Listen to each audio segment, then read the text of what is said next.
Hashem Yahuwah.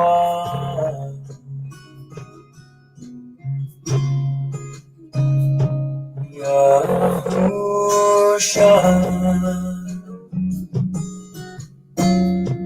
living water,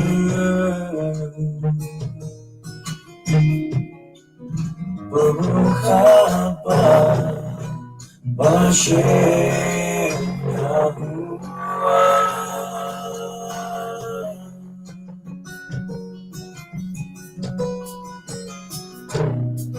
I sing out with praise to you. Your name is beautiful to me, my King. I sing out with praise to you. My heart desires to honor you, my God. I sing out with praise to you, Yahusha.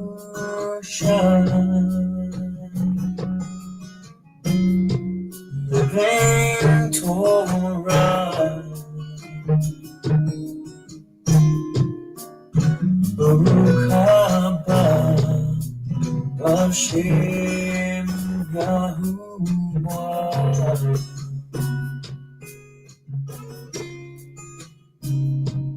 Yahusha, living Torah,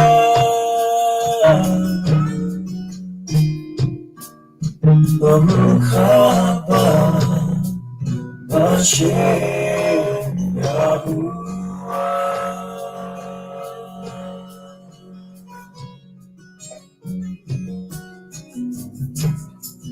I sing out with praise to you. Your name is beautiful to me, my King. I sing out with praise to you. My heart desires to honor you, my God. I sing out with praise to you, Yahusha.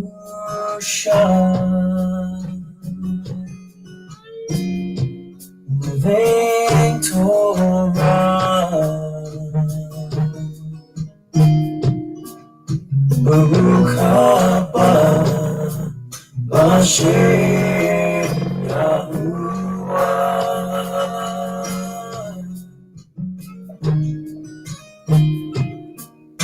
Baruch haba b'Hashem Yahuwah.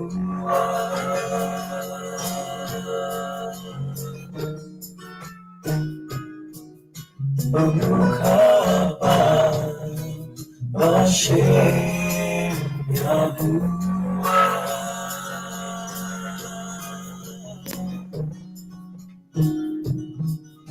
Baruch haba b'Hashem Yahuwah.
Hear, O Yisrael, Yahuwah, our Elohim, Yahuwah is one.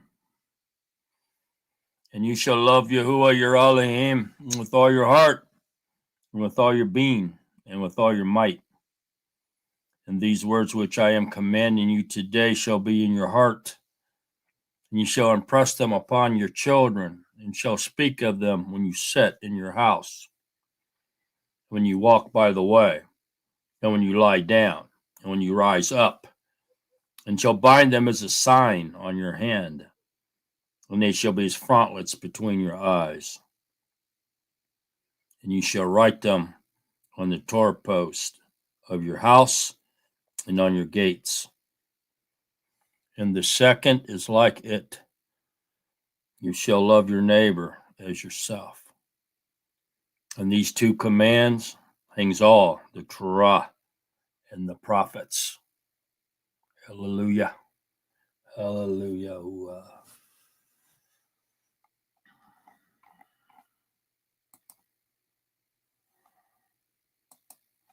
Shabbat Shalom, everybody. How y'all doing?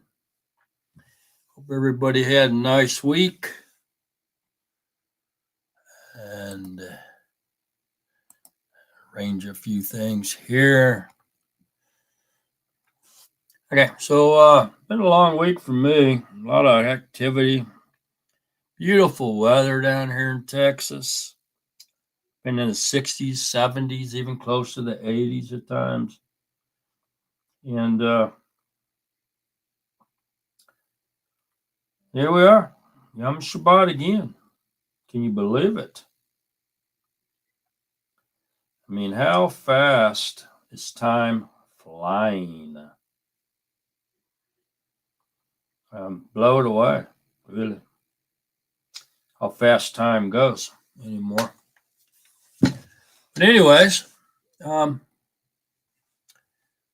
everybody's here. Hope y'all are ready to roll. Study about Yahuwah, gain some knowledge of Yahuwah, worship Yahuwah, congregate, do all the things we're supposed to do. All right. Hope I'm coming across all right with everybody. So we're going to talk tonight about Colossians. We've been studying Exodus on the Nazarene Assembly Study Group, Scripture Study Group. And we're about ready to finish that up, but I just didn't want to get totally off topic here this evening, but for some reason, Colossians is on my mind. So we're going to get into the book of Colossians. It's found in the Nazarene writings. It's a letter. It's an epistle. Epistle's just letter in Greek. Everything Greek this, Greek that. Here, Greek, there, Greek, everywhere, Greek. But anyway, it's attributed to Paul, Shaul. And he addresses this congregation here up in this area. And I think it's in Asia Minor, but I think it's really good. Personally, one of my favorite of the Pauline letters, but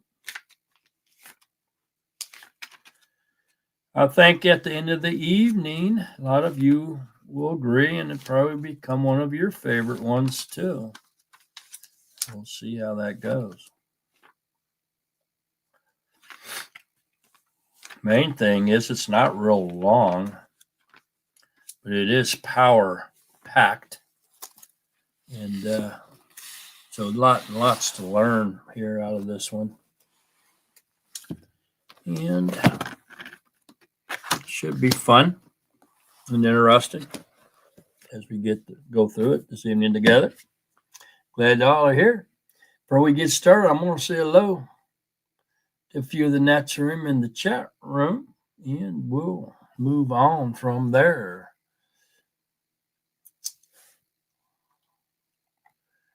Let me back her up here, up to the top, find out who got in here first. Ha ha ha ha ha! Surprise, surprise, surprise! Brother Levi Davis came in first this evening. Oh, Sandow, you doing good? All right. So anyway, welcome, brother Levi Davis. Good to hear, brother. Shabbat shalom, mishpaka.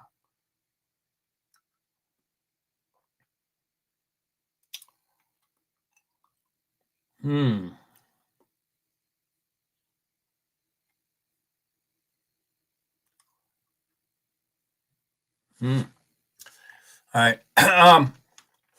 Next up, Sandra Brunstein. Welcome. You late, girl.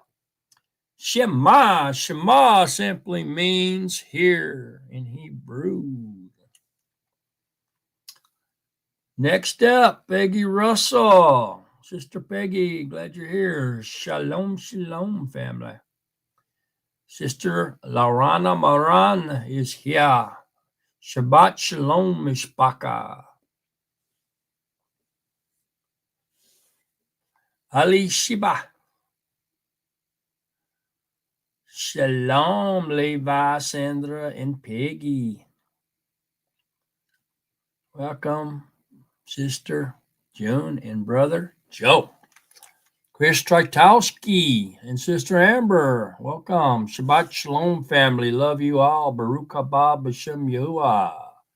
From Amber and Chris. Peace girl. Sister Jocelyn, she's in the house tonight. May Aya. You got me on that one.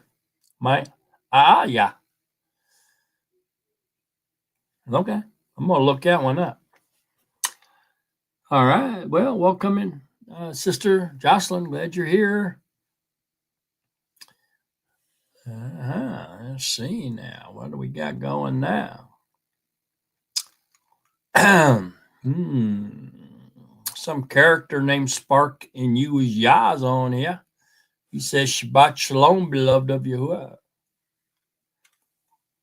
Mr. Three Jobs, Brother John. Shabbat Shalom, let the festivities begin.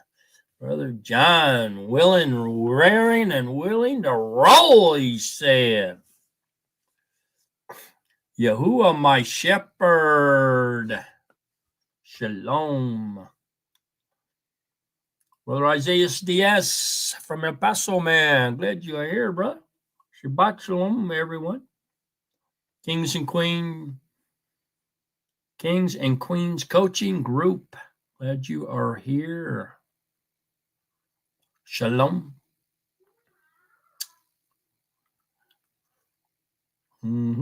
Sister Rose Wright, glad you're here. Shabbat Shalom, Isaiah Diaz, Kings and Queens, and Busy Gal.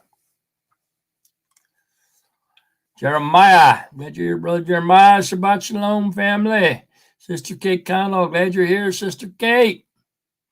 Shabbat Shalom, Mishpaka. Davina Valeo.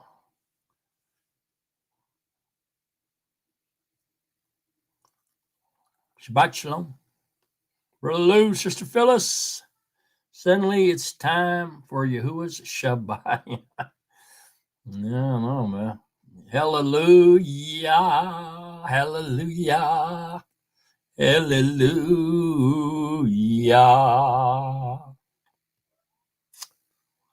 Yahuwah's breath, a new beginning. Glad you're here, Sister Roz. Sister Roz got some kind of YouTube, something or other up there. Natsar Yahu, glad you're here. Shabbat Shalom, Barak, Natsarim, Mashpaka. Rakata, Yahuwah, Alua, Yahusha HaMashiach. Glad you're here, man. Spell correct, incorrect. Got me. Well, you know, we all make mistakes, Lou. I mean, gee whiz. Oh, by the way, I got your package, just so you know. Today. It came today, so you know.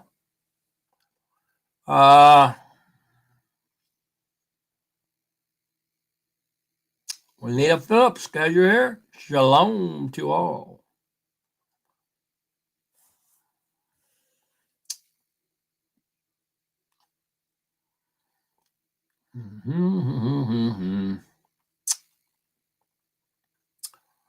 All right, well. Rich Vitality. Shabbat Shalom. Welcome, Rich Vitality. Hello to. Baruch haba b'shem Yahuwah. Welcome, everybody. Welcome. Glad y'all are here.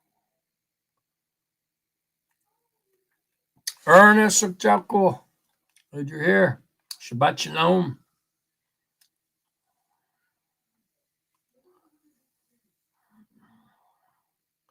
Phil's in the house?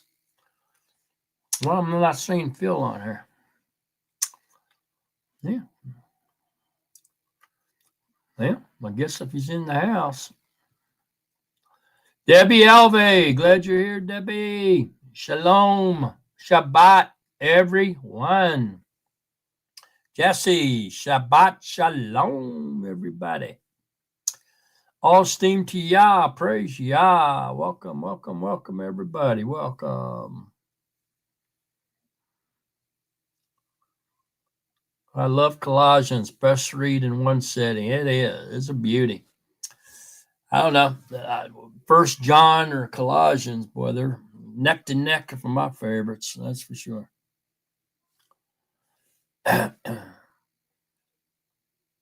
Rough Least. Glad you're here, Rough Least. Shalom. Torah Institute. Shabbat Shalom, everyone. Welcome, Brother Adam. Hope you all been visiting Brother Adam's Yahoo channel, and that's Torah Institute. He's doing them shorts over there. Got some good ones going on. You haven't visited him? You ought to. Good stuff. Yahuwah's words. Always good stuff.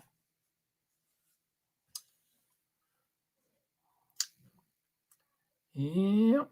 I guess that's it, man. I mean, I hope I didn't miss anybody. If I did, sorry about that. I didn't mean to. I've been accused of missing people on purpose, but hey, man, you know what? I wouldn't have these glasses on if I could see so good anymore. But I'd never do that on purpose. If I missed you, sorry about that. And you are always welcome here, because everybody's welcome here on the Nazarene channel, anytime, every time, and all the time that it's broadcasting live from the great state of Texas. Welcome to our incognito group. Y'all, it's always nice to have you with us, and it wouldn't be the same without you. So welcome to all those incognito people that are watching this evening. And a special thanks, special welcome to Speedy and his faction. Speedy reports that he has not eaten pork chops or mice tails in 3 weeks. So good job, Speedy, old boy. You're going to be a Nazarene before you know it. Keep up the good work, buddy. All right, so I guess we'll go ahead and get started. Yeah, I know I'm cuckoo as it gets. Very peculiar person, that brother Mark. He's so peculiar. Can't stand him. Look how weird he looks. All right, here we go.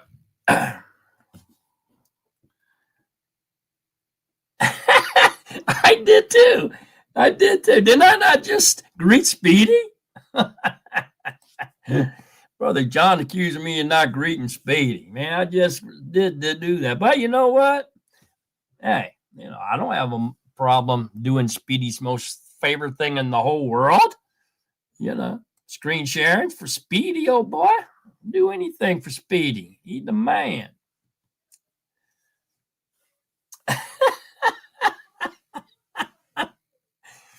Oh, man. All right, you're going to force it on me. Let me look and see. Oh, look at here now. I'm going to share this one with you. Here you go, Speedy, old boy.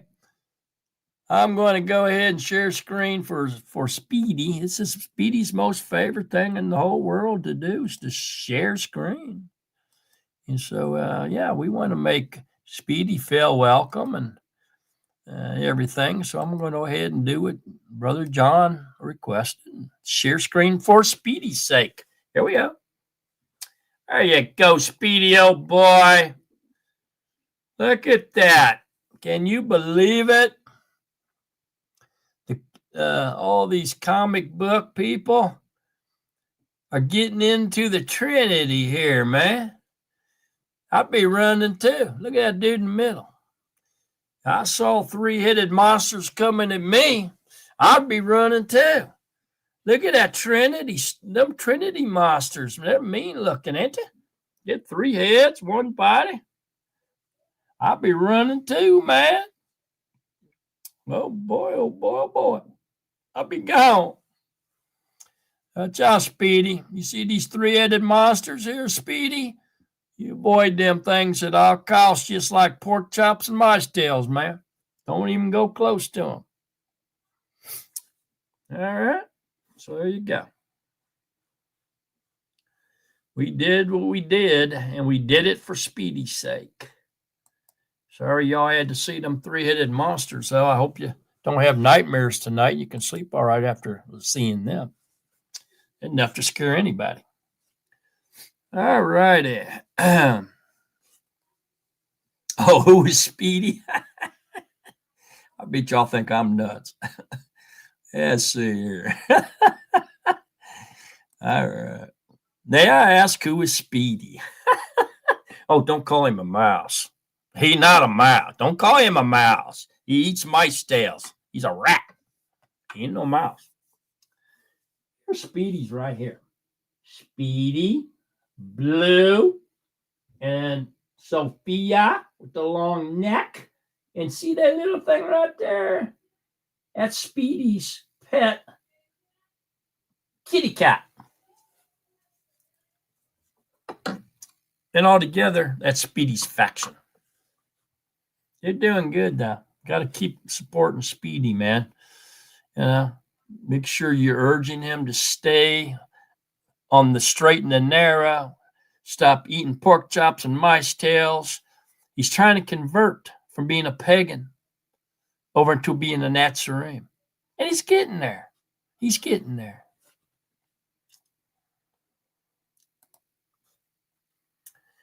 All righty. Hey, Chance. Glad you made it, man. Welcome, Brother Chance. See you, Fawn. Pioco. Cephon. Pico. I don't know. It's hard to one. That's a hard one, but welcome. Glad you're here. 1, 2, 3, 4, 5, 6. Shabbat. Shalom to my family. Right on, right on. Right on with the right-ons. All right. Very good. Davey. Glad you made it, Davey. All right. Okay. Now we took care of Speedy, old boy. Guess we go ahead and get started here with Colossians. Okay, so this letter is attributed to Paul, and in this particular letter, Paul addresses problems in this assembly where he seems to have a quite liking and a very deep likening for this assembly here, this congregation in Colossians. And he addresses their problems and their challenges. He challenges them to examine their walk with Yahuwah, their spiritual lives, and to be transformed, not through knowledge, but transformed through the love of Yahusha. And encourages them to stay in love with Yahusha, with the Mashiach, their first love. There's a little bit of a secret here in this first chapter, and that's that verses 15 through 20 is actually a hymn that Paul had copied as he wrote to these people. And so he kind of copied a hymn into his letter here in verses 15 through 20. When we get down to verses 19 and 20 here, it may possibly be the most important verses in this entire letter. And so when we get there, we'll pay close attention to those. Okay. So Paul's talking mostly here in this letter about false teaching, about syncretism, about mixing religion and falsehood, poison waters in with living waters, philosophies, mysticism, that kind of stuff, mixing it in with the worship of Yahuwah. He emphasizes quite a bit here that about Yahusha being the supremacy as our creator. And this is a very, very important thing because there's a lot of people really confused on who the creator is. And so the Messiah supremacy as the creator is emphasized here by Paul. Also him being the head of the assembly. The assembly is the body of Yahusha. It's the same thing. The body of Yahusha, the assembly, that's the same thing. It's not a separate anything. It's exactly the same. And there's no separation there. Okay. When they start talking, oh, this is the church and this is the Messiah and this is, they like to divide, they like to separate, and it's not allowed. And so we got to avoid all that and avoid division at all costs, really, because it's illegal. Not allowed to do that. So the body of Yahusha, the assembly, is the same thing. He also emphasizes that Yahusha is the source of reconciliation, which is extremely important to understand that. The reconciliation helps us to understand that Yahuwah, although he handed a certificate of divorce to Israel, that is not how us people today in this modern era understand divorce. It wasn't the same. Okay, so nowadays people run down and get divorced for all kinds of silly little reasons, and they really don't take marriage or unity as in being important. Okay, they undermined it, and so to the point where people don't even want to bother being married anymore. They just want to shack up. They don't care. But this reconciliation makes us understand that when he handed them a letter of certification, all that did was allow them to live separately in different households. That's it. That's all it was. They weren't allowed to remarry. They weren't allowed to have sex with other people. They weren't allowed to do any of that. Okay. They had to stay married to their original spouse. And matter of fact, the husband had to continue to support her, even though he handed her a letter of separation or divorce to where she would go live in another house. He was still responsible for her and her supporting her and providing for her. And they couldn't go marry somebody else. They couldn't go totally ignore that person. They had to remain committed to that person, although they lived apart. Okay. And the only choice they really had was only two choices: either lived apart, separate from each other, or recancel and get back together. That's it. Yahuwah hates divorce. And so Paul emphasizing reconciliation here kind of helps us understand what that's all about when it says that Yahuwah hates divorce and why the Moses allowed the children of Israel to hand each other a certificate of divorce, and what that really was all about. So you can't make that the same as how we understand them here in America, a divorce. People here, if they think a divorce means they're single again, they can go do whatever they want with whoever they want. But Scripture says, death to you part. Well, Yahuwah has put together, let no man separate. And so that means it can't be done. I don't care how many judges you go up to, how many attorneys hand you a piece of paper and say, okay, you're free, you're single again, go do what you want. Yahuwah says you're not. And so I think this letter here in Colossians is very important to understand what reconciliation is. When you're reconciling, it means you're going back into that same original marriage. You've mended the fences. You're ready to get back together now. So it's the sufficiency, perhaps, and new life of being a convert. And here Paul is urging these people in Colossians, these believers here in this particular congregation, if you will, to focus heavily on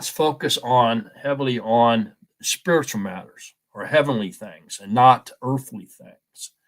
Take their eye off of the earthly pleasures, concentrate on the things above type deal, and live a transformed life in Mashiach. And you can just tell as we study through this letter this evening, you can see the love that Paul had for this congregation. He really liked this congregation. It's easy to recognize that. Okay, and so he counters spiritual dangers by exalting Yahusha's character, his image, as being Yahuwah himself, and Yahusha being all that we need or sufficient for deliverance. And he puts a lot of emphasis on who the head of the assembly is. And we all know that that's the head of the assembly is the same as the head of the body. And so that would be who Yahusha is. He's the head of all of us, of the body of Yahusha, or the assembly of Yahuwah, you could even say.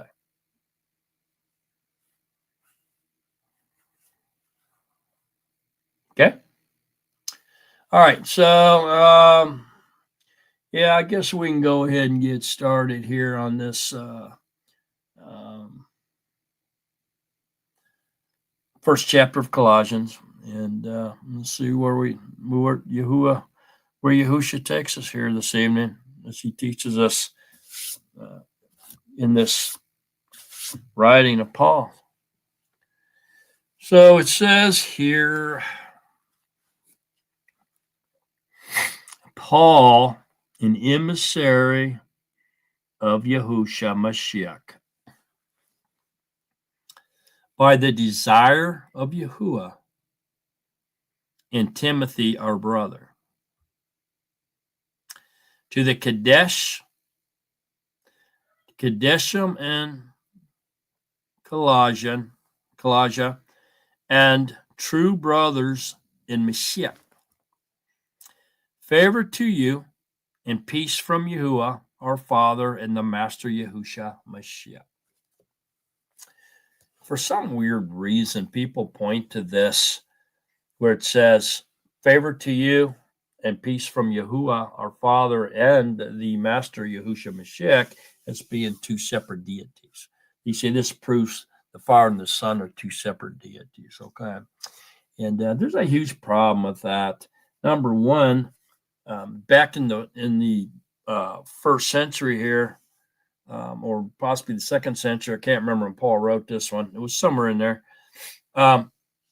These people had no concept of Trinity or binitarianism, believing in two deities, separate deities.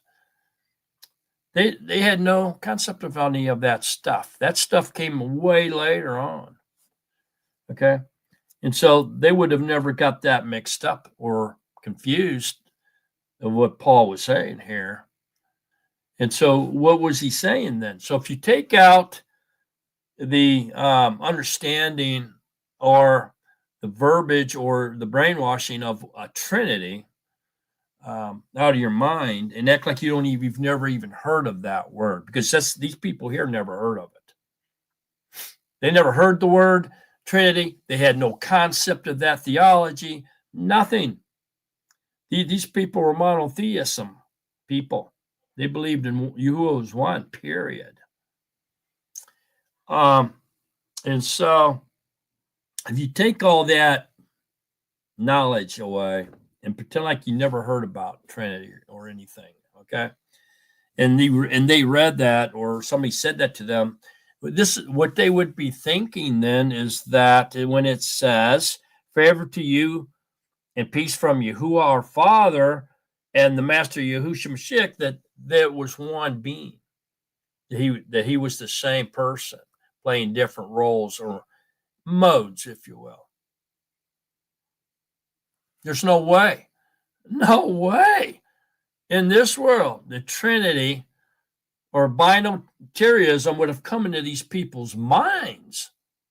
So there's no way that Paul was saying that. That's totally false, man. That concept didn't come about until mid-4th century, at least.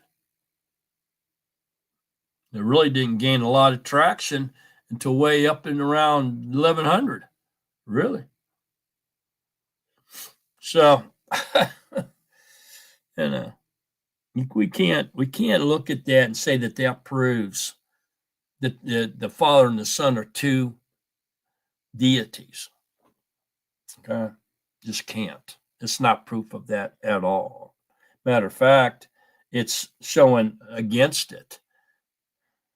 All right, and so it says, the Father of our Master Yahushua Mashiach, praying always for you.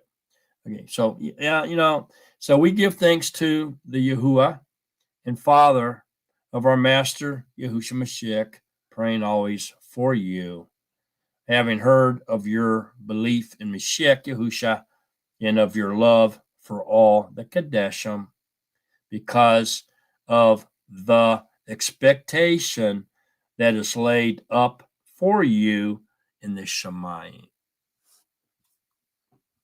Okay, which is your immortal body. Okay, and so going back to that same thought process, then, where he says we give thanks to the Yahuwah and Father of our Master Yahushua Mashiach, praying always. Okay, and so if we say the Father and the Master Yahushua Mashiach are individuals here because of this statement, how Paul wrote that, then you would have to say Yahuwah and the Father are separate as well. And so then there would be three here. You see what I'm saying? And so we know that he's not. For sure, we know Yahuwah and the Father are the same. And our Master Yahushua Mashiach, praying always for you, is also the same. And so all three of these roles or modes are one Yahuwah. That's why it says, we give thanks to the Yahuwah. See how strangely Paul wrote that? To the Yahuwah and follower of Master Yahushua Mashiach, meaning that both of them are Yahuwah. This is what Paul's saying here. Remember, you got to remember, man, the Trinitarian stuff, tritheism, Trinitarianism, binitarianism did not exist. Nobody knew anything about that concept when Paul wrote this. So it can't possibly prove the Trinity theology. This is falsehood, man. Can't be. All right. And so here where it says in 5, because of the expectation that is laid up for you in the Shemayim, is speaking of our immortal bodies, what's coming, which would be immortality. That's what he's talking about here. Laid up for you. Another body, immortality. Okay, and so that's what he's talking about there. So it may seem weird nowadays to people, the way Paul's speaking here, and so they don't understand it, and so they credit all this verbiage of Paul's here in his salutation, crediting it to the proof of a Trinitarian belief is falsehood, man. Paul didn't know anything about Trinitarianism. All he was doing here was explaining that Yahuwah is everything. He's all these things. And he was explaining that, hey, the expectation of the Nazarene is immortality. Our receiving our immortal body, a different body, an immortal body that's sin-proof, sin-free, sin-proof, and immortal. So we have eternal life with Yahuwah. And that's our expectation. And he goes on even to further, he says, if that's not what we're doing, if we're not doing this for the expectation of immortality, then what are we doing? We're just a bunch of knuckleheads. And so, yeah, this is what the expectation is. We await on our immortal bodies. All right. Okay, and so because of the expectation that is laid upon you, laid up for you in the Shemayim, of which you heard before in the word of truth of the Besorah, which has come to you, is also in all the world it is bearing fruit and growing. Is also among you, since the Yom you heard and knew the favor of Yahuwah in truth.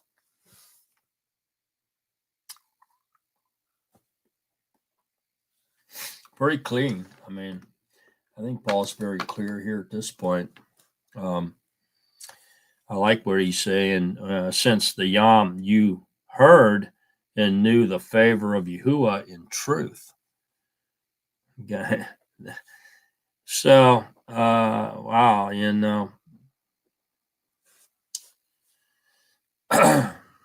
once we know the favor of Yahuwah in truth,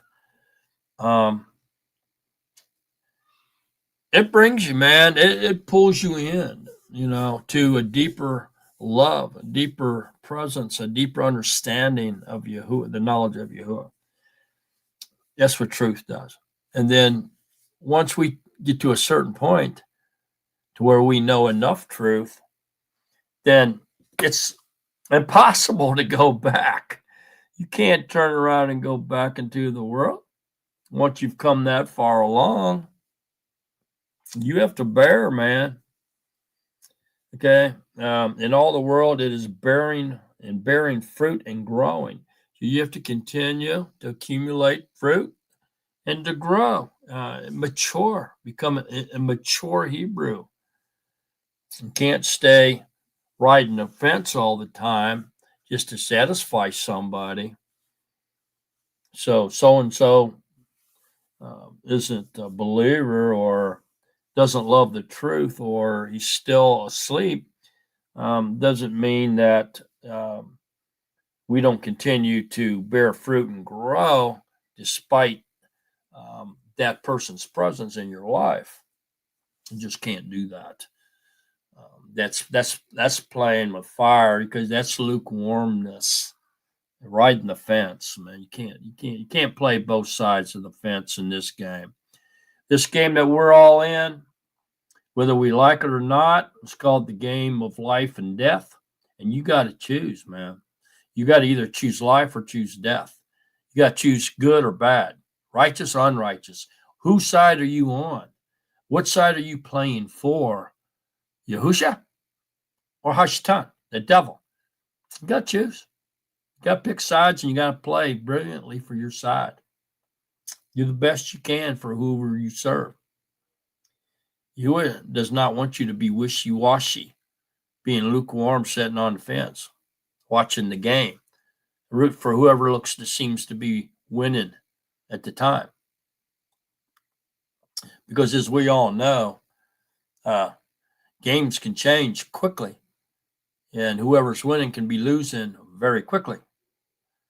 And so you want to stay on your side and give it all you got, whatever side you find yourself playing on.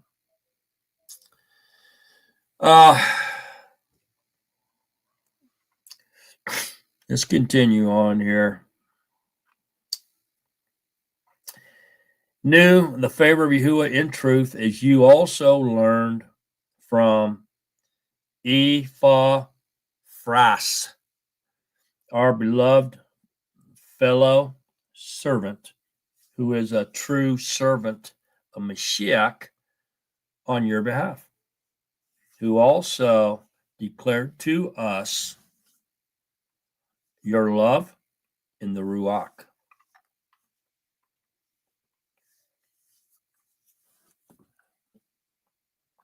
So one body, one assembly. All right. So here we go. Number 9. That is also why we, from the Yom we heard, have not ceased praying for you and asking that you be filled with the knowledge of his desire and all wisdom and Ruach-like understanding. Ruach-like understanding is spiritual insight. Okay. Understanding the spiritual aspect of things rather than the literal things. Okay. So this is also why from the Yom we heard, have not ceased praying for you. Also, gotta continue to pray for everybody. Stay in prayer much as possible. And asking that you be filled with the knowledge of his desire and all wisdom. And real like understanding. So it's, spiritual insight is huge. And we have to pray for that.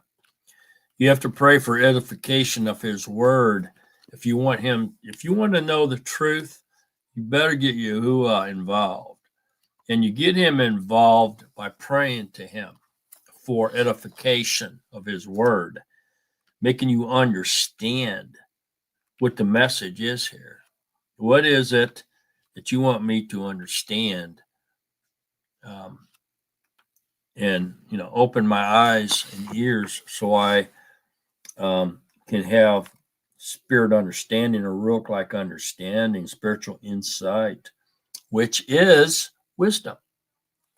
Okay, so if we go look at Hosea 6:3, Hosea 6:3 says, "So let us know, let us pursue to know. Yahuwah is going forth as certain as the morning, and he comes to us like the rain, like the latter rain, watering the ruts." Okay, so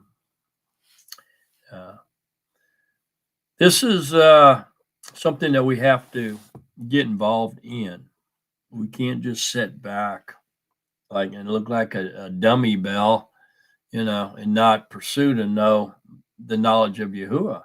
We need to know it, and we need to be able to walk in spirit and truth, and we need to be able to obtain spiritual understanding, spiritual insight. It's extremely important to do that. So this is something we really need to do. And you have to asking and asking. See that?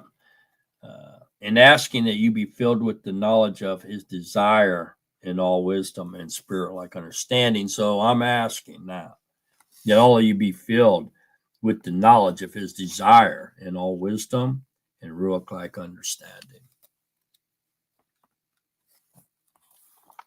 to the esteem of the Father. Here he says he comes to us like the rain, like the latter rain, watering the ruts. This is speaking about the outpouring of the Ruach HaKodesh. Okay, the first time that the outpouring happened was on Shabbos or Pentecost, and you read about it in Acts chapter 1.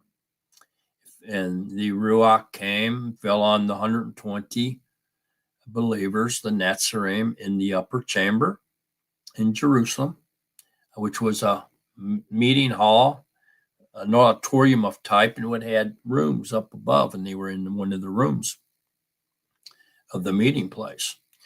And the Ruach came in and fell on them. And later on, after and it was in the morning, they began to speak with tongues and prophesied. And later on, 3,000 were added to them. And so this is what the latter rain is. So that was the first time. And then when the fifth day came, it was even more, where the Ruach poured out on all flesh. And then now into the sixth day, which we're living in, the Ruach continues to be poured out on all flesh, both male and female, servant, master, don't matter, rich, poor. The Ruach is poured out on all flesh, and your sons and your daughters will prophesy, right? And here in the last days. So the last days, Peter proclaimed the start of them at the outpouring of the Ruach HaKodesh on the first time that happened in Shabbos or Pentecost in Jerusalem. And it continues on through the fifth day and the sixth day, where it becomes even more multiplied, magnified, all the way to the end until Yahushua comes back.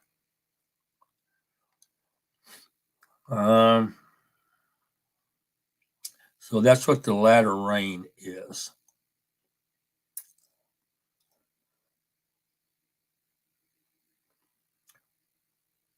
Okay, so the latter rain is the outpouring of the Ruach HaKodesh in the end times.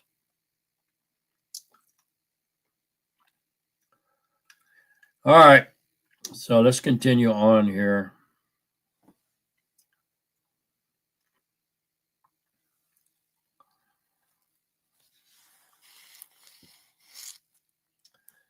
Okay. That is also why we, from the Yom we heard, have not ceased praying for you and asking that you be filled with the knowledge of his desire and all wisdom and Ruach understanding. Okay. To walk worthily of the Master, pleasing all, bearing fruit. That means sharing the truth with other people, where they become truth seekers as well and truth speakers, hopefully.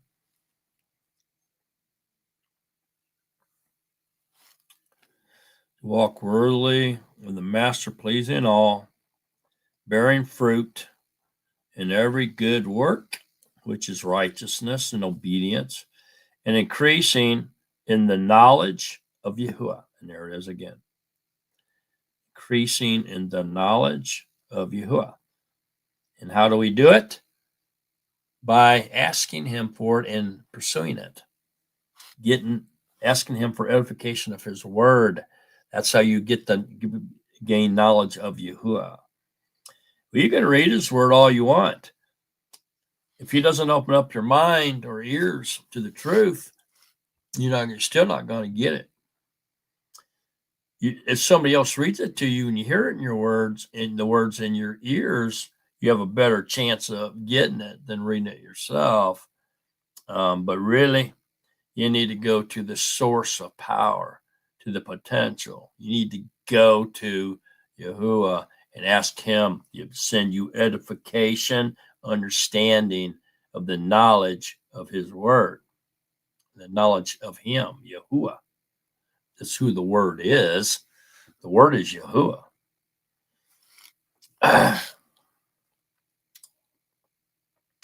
Being empowered with all power by the Ruach HaKodesh. That's how you get empowered. Empowered means somebody has to give you the power. You just can't get it. It has to be given to you. In this case, it would be the Ruach HaKodesh, empowering us with all power. Being empowered with all power according to the might of his esteem, for all endurance and patience with joy.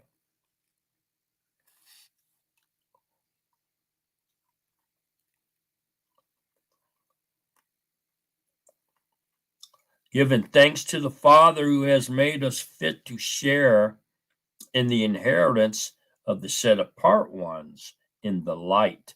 Wow. Man, oh man, how powerful of a statement is that? But Paul nailed that one, man. He nailed it.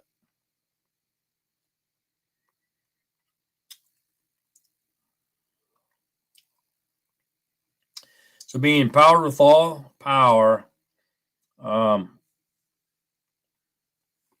according to the might of his esteem, for all endurance and patience with joy, giving thanks to the Father who has made us fit to share in the inheritance would be eternal life of the set apart ones. That's his chosen, his elect, the set apart ones in the light. In the light. He is the light. Wow.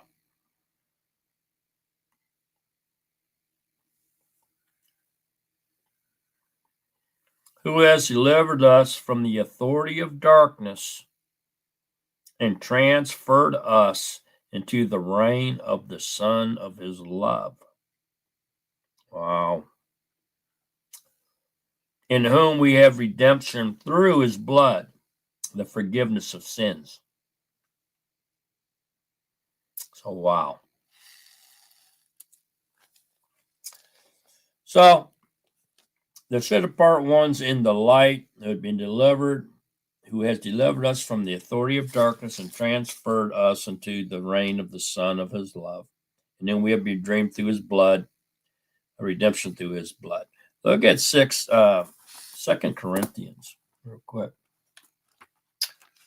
Let me see something here. 2 Corinthians, just a few pages back, 11:14.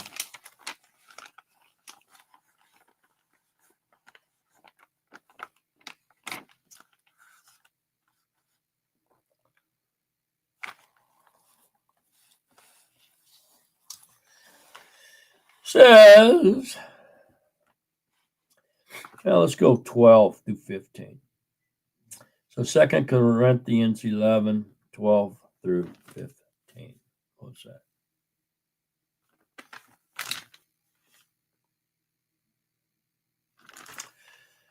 And I shall go on doing as I do, in order to cut off the occasion from those desiring an occasion, so that in that which they boast they might be found also as we are. For such are false emissaries, deceptive workers, masquerading as emissaries of Mashiach. For no wonder, for Shaitan himself masquerades as a messenger of light. It is not surprising then if his servants also masquerade as servants of righteousness, whose end shall be according to their works. According to their works. Okay, so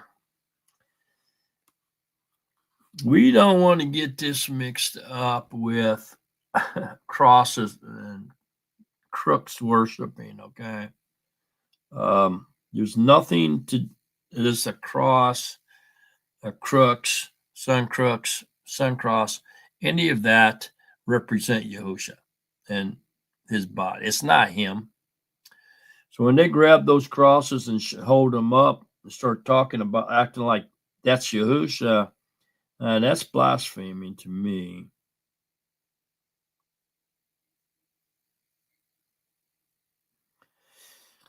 So if you're not careful, when they start talking about these objects, images being Yahusha, they start saying the darkness revolts from ignoring the word. And if we ignore the word, then all of a sudden, all these other poison water, all this other wormwood comes into our mind, and we start believing on things that really doesn't apply to him, such as a sun cross. It's not something we should be doing. Okay. And so the darkness really then results from ignoring the word and following after the false light, the masquerading light of Satan and his followers both. And make no mistake, man, they're among us. So these spies, these false emissaries, these deceptive workers that are masquerading as one of us are not. And you got to watch out, man, for that, because they will lead you astray quicker than anything else, because you're around them or they're around you. And so the set apart ones in the light, meaning the true light, Yahuwah, he's the true light. Okay, he's delivered us from the authority of darkness and transferred us into the reign of his Son, of his love. Okay. And in him we have the redemption through his blood. So his blood is what bought us and allowed us to live and be forgiven. So it's the forgiveness of sins here. Okay. And so we have to just know the difference between the true light and the masquerading light. So how are we going to do that? So we obviously we have the true light and we have the false light or the masquerading light, right? And so the only way that you can really tell, because you gotta face a stark reality, and that is the devil, Hashatan, the devil, doesn't look like a red dragon with horns and a tail and a pitchfork, people. He looks like any other angel. Matter of fact, he may be the most beautiful of them all. And so, therefore, his light would probably shine brighter than the rest of them. He was perfect in all of his creation. He was made perfect, okay, until iniquity was found in him, right? Sin was found in him. And then he fell. But he didn't get changed into a demonic devil dragon looking thing with horns and a tail and red scales and a pitchfork, okay, guarding the underworld.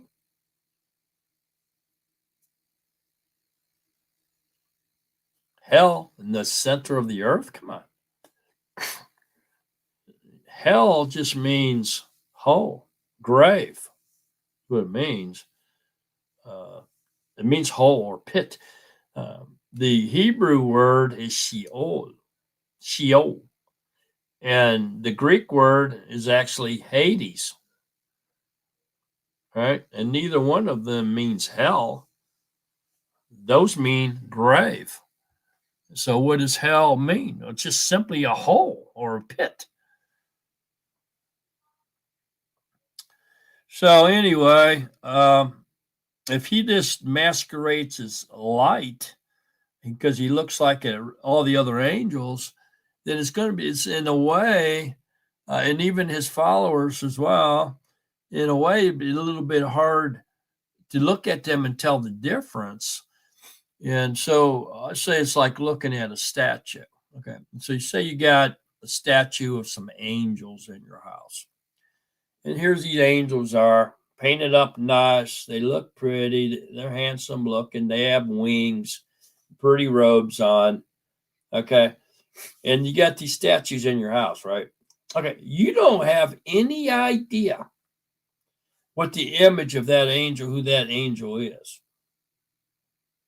That could be the image of a good angel, messenger, or it could be an image of a bad angel. You're not going to know the difference by looking at that statue because they look the same. And so when this becomes a reality, then, and you're looking at the devil, he looks like an angel. That's what that means. He masquerades as a messenger of light. You're not going to tell the difference, man. That's what that's saying. Same with his workers. They're spies. They're evil. Their intentions are to lead you astray, to divide you, to cause you to stumble. That's their intentions for being among you. But they're going to act like they're one of us, and they're going to look like one of us. And it's hard to understand who they really are and who they really serve just by looking at them and being around them. Because some of them are good, man. I mean, they're real good. They know what's going on. And so they can articulate very well as well as look the part. I mean, they might even look better part than you do. You know? So you take somebody, give him a nice haircut and shave him all his face off and put him in a 3-piece suit. Costs about $3,000. Put some shiny shoes on that boy. You get out there working for the devil, and you get a lot of people coming in there worshiping the devil, not even knowing that that's what they're doing, because he's a masquerader of the light. He's leading them astray, but they think they're following the true light, but they're not, because they're going off appearance. And you can't do that. That's what Scripture's telling us. The devil masquerades as light. You can't look at him and tell that he's a demon. That's what's wild about it, you know. So the devil and his demons and his followers, they want all of us to believe that you can look at the devil and tell he's the devil. So if you're looking at a statue that looks like an angel, well, that's a good angel. If you look at a statue with horns and red, and it's painted red with a tail and a pitchfork, oh, that's the devil. It's easy to tell the difference between the devil and an angel. And that's a bold-faced lie. Scripture says it's not. It says that he masquerades as a messenger of light. He ain't a very good masquerader. If I see him appear at me and he looks like the devil like they say he looks like, and you know what? Now, I ain't going to be fooled by him. But if he appears the one that I've been brainwashed to look at with wings and pretty gold hair and a halo around his head with perfect, beautiful, pearly skin, oh, man, that's a good guy. I remember listening to him. That's extremely important, man. We got to get all that garbage on the brainwashing stuff out of our head. People are so influenced with that, it's not even funny. Well, let me see here now. Should I show you all this? If I show you these pictures, I don't know. Maybe you won't be able to sleep tonight. Maybe I shouldn't do that to you. I don't know. What do y'all think?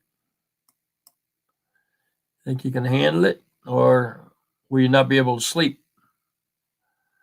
Huh? Let's see. And so we have I can't even control. I can't even find the folder. So you might be safe here from having to see these nasty pictures. You know what I'm saying? I found the folder. Now you're not going to be able to sleep when I show you this picture. Sorry about that, Chiefs. But for some reason, I'm being compelled to show you this. If I can find it. I might not be able to find it. Let's see. Maybe not. I don't see it here. You might be safe yet from having to be up all night laying in bed and shaking and scared of the devil. Let's see. I just cannot find it.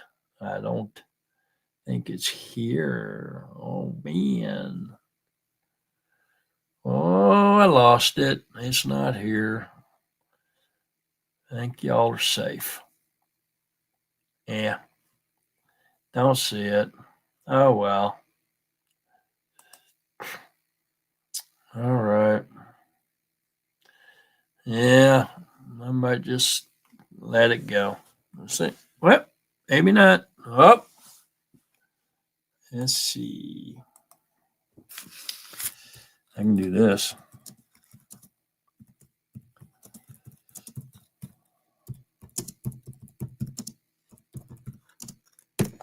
See what happens. Oh, now you're going to get it. You're in trouble now. If you can't handle it, it's going to keep you up all night shaking and scared to death. You better not look what I'm getting ready to share screen with you. You might be afraid of this. Let me see. This is worth the wait, y'all. If you got a curious mind, you're gonna want to watch this one. Let's see where we at.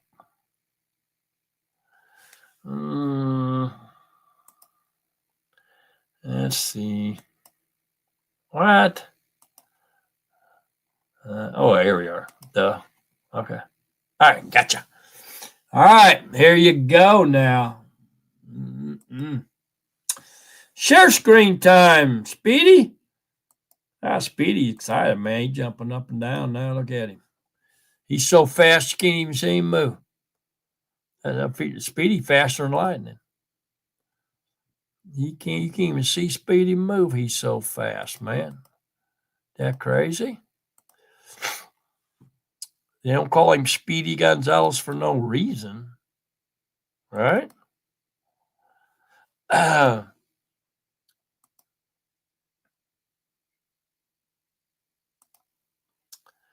All righty, here we go. Ooh, boy, that's spooky looking, man. Where'd y'all go? Something happened to you. What'd I do? I did something weird, man. Oh, the devil don't want me to do this. I can see that right now.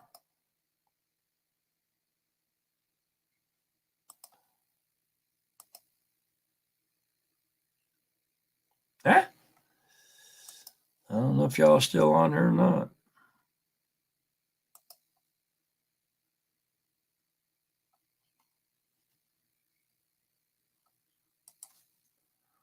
Hmm.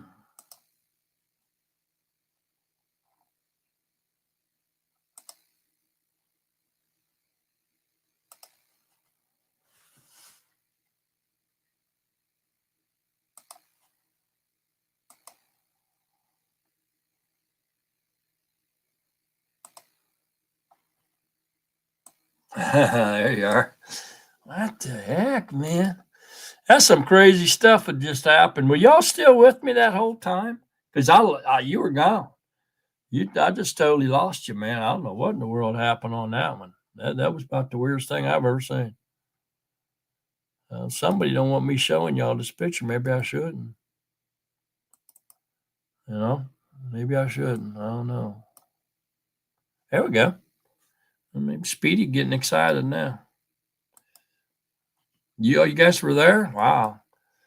Okay. Yeah, I didn't see you. Everything black just went off for me on my end. That was so weird, man. I don't think somebody don't want me to show you all this, but I'm going to.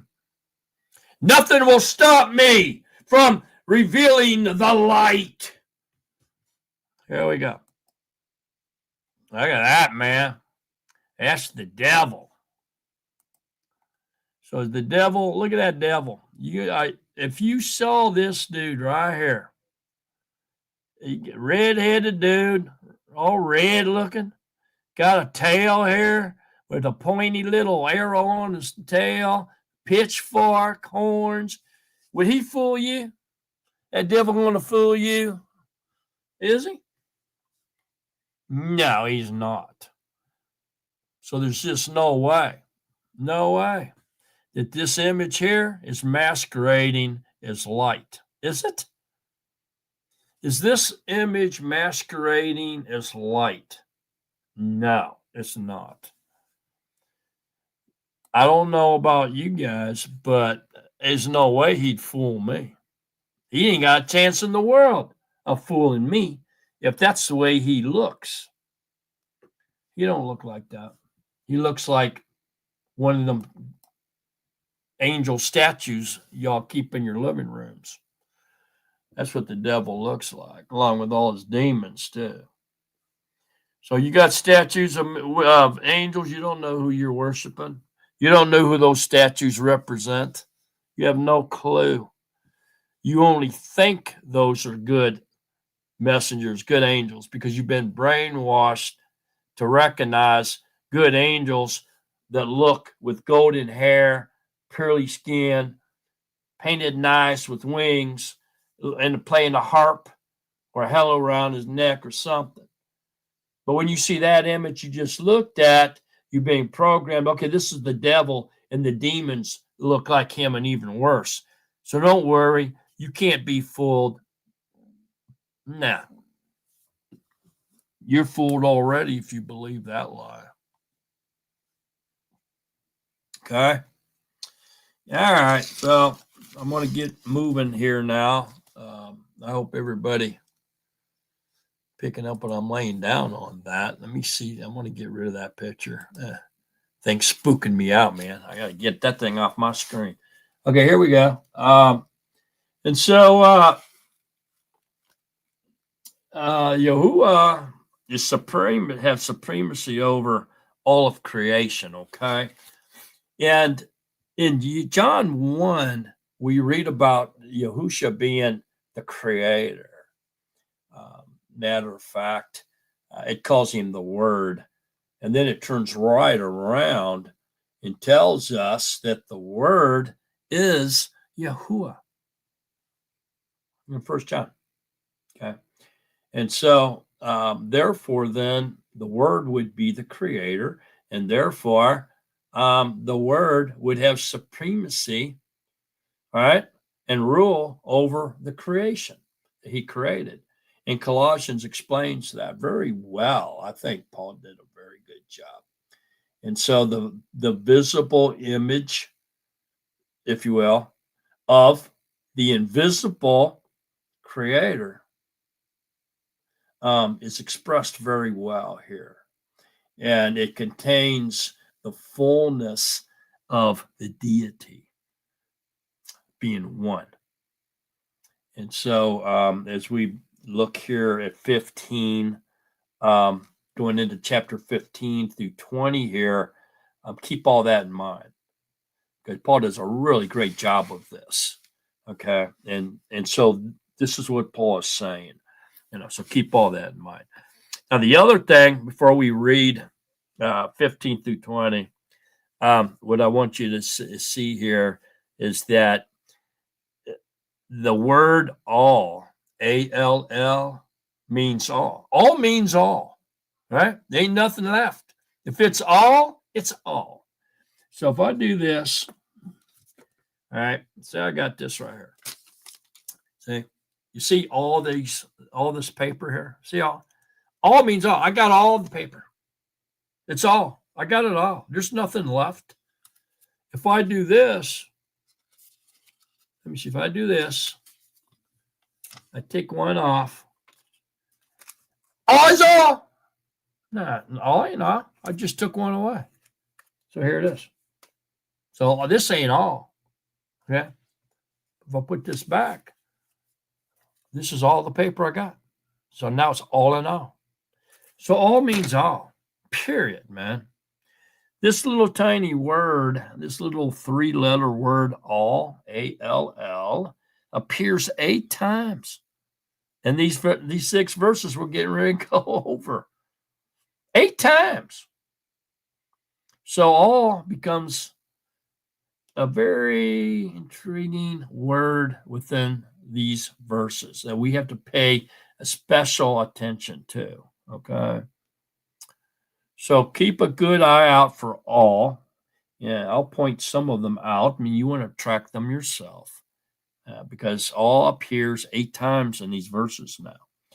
And then especially, let's pay attention to verse 16 when we get there.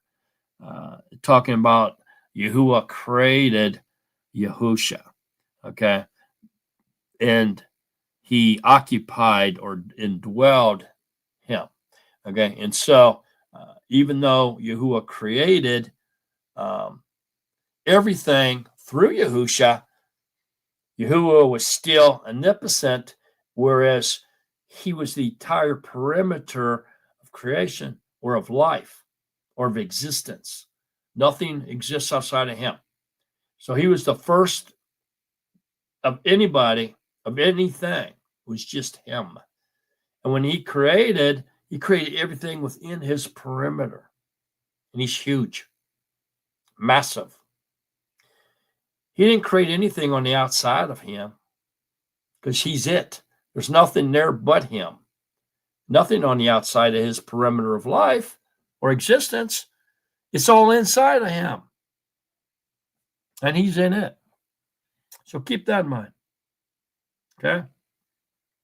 Now, a lot of people get upset, and they start getting mad and going to bed and turning off the computer when I say that Yahusha was created. And that's only because they don't stick around long enough to understand what that means. Okay? So we're going to find out really fast here as we get into this next passage that he was the firstborn of all creation. That statement alone screams that he was created. How can you be the firstborn of creation and not be created? I mean, that's like, come on, man. You should know what that means. So let's get into it, man. Keeping all that in mind.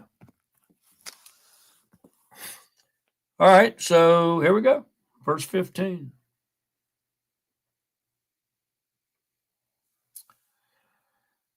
Who is the likeness? Remember what it was talking about in 14, talking about the Son, Yahushua, in whom we have redemption through his blood for forgiveness of sins. There's no doubt in your mind that's talking about Yahushua, right? Well, if it doesn't, then you don't know a whole lot about Scripture. So, yeah, we all know that this is talking about Yahushua in context here. And then it goes, who is the likeness of the invisible Yahuwah? So the visual image of Yahushua, okay, is the visible image.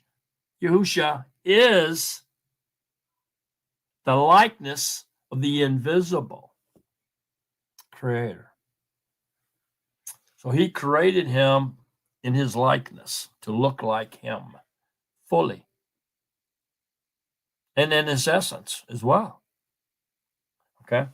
So there's something when we get to this, just this point right here, the wheels should start turning in our head and we should start to understand, hey, wait a minute, man.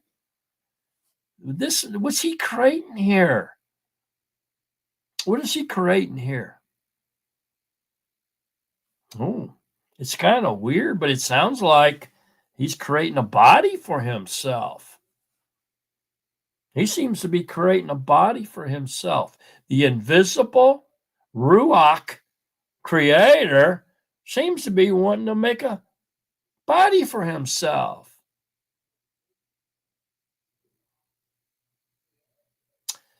Who is the likeness of the invisible Yahuwah, made in the likeness of him, looked like him in his essence, the firstborn of all creation.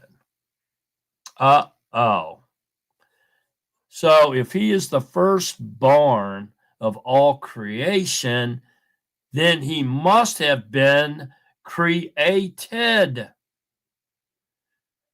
Did Yahuwah create himself? Absolutely not. He was already in existence. It was all there was. There was nothing but him.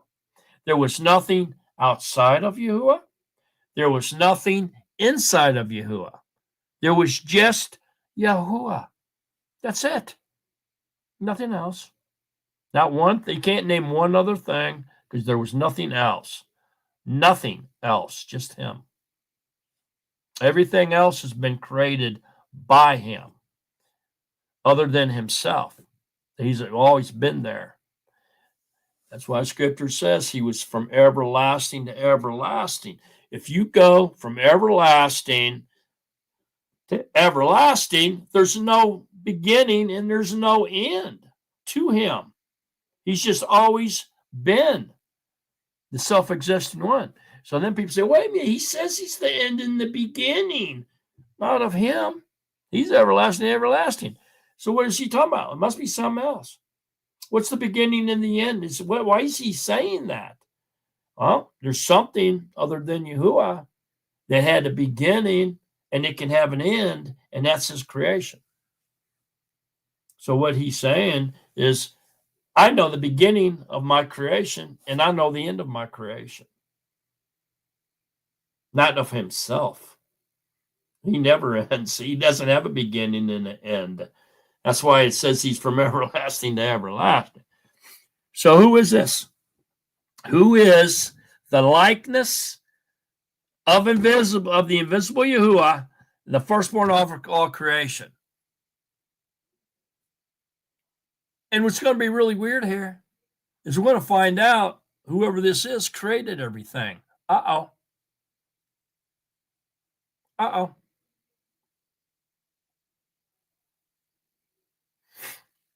So this can only be one thing, man. There's only one creator. And the only way that the word Yahuwah in Genesis 1, the word in John 1 can be the creator. Because there ain't two. There's one.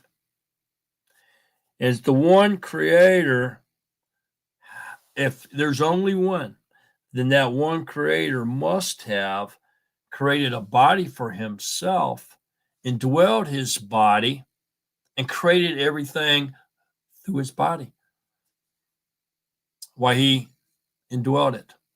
That's the only way you can make sense of this and maintain Yahuwah's oneness. It's it, man. There's no other way. There's no other understanding. There's no other edification other than he created a body for himself, and then he created everything else once he created his body and indwelled it. It's the only explanation there is. There is no other. You can sit there and say he's 3, he's 4, he's 10, he's a council, if you want to, which is really strange to me. Uh-oh. All right, Speedy. Speedy wants me to screen share. So hang on a minute. Let me see if I can satisfy Speedy. I'm trying to, keep his his enthusiasm up, and help him out, do his most favorite thing. And he likes to come here and see the screen, the share screen and stuff. So we're going to allow that for Speedy. He's getting close to being a Nazarene, so we got to do things for him. Okay, so here would be a council. Some people think Yahuwah is a council. Here he is. This is all Yahuwah up here, right?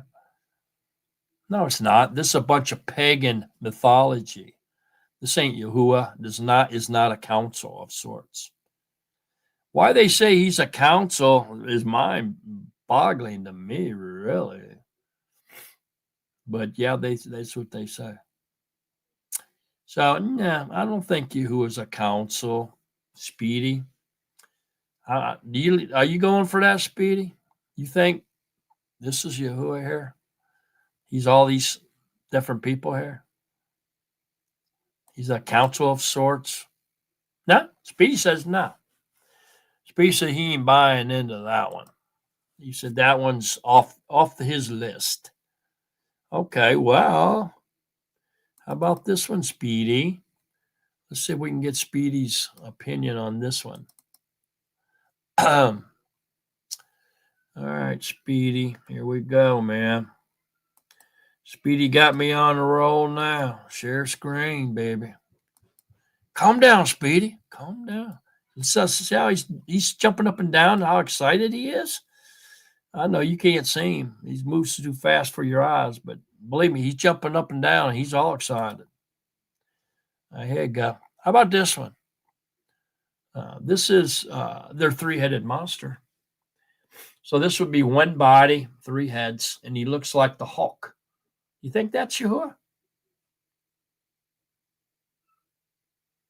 Is Yahuwah a 3-headed monster like this? Come on, Trinitarians. Guys, if you're a Trinitarian, start applauding because this is who you worship. This is your mighty one. He's what they call the Godhead. Here he is. Here's your Godhead, Trinitarian. Start applauding. Here's who you worship. How about you, Speedy? You worshiping this 3-headed monster here? Huh? No? Well, Speedy said no. Speedy says that one's off the list. He said he don't believe he's a 3-headed monster at all. All right, Speedy. Let me see. One more. Let me try this. Speedy, Speedy, Speedy, Speedy, Speedy. Let's see. I don't know. Well, maybe I can't find it here, Speedy. Yeah, what I do with it. One of these days, I'm going to have to organize my pictures, man. Oh, so I can find this stuff faster. Oh, wow, that one's nasty. Woo! Okay, here we go. I found it. All right, Speedy, last one, dude. All right, get moving. Putting me behind here on my schedule. All right, here we go.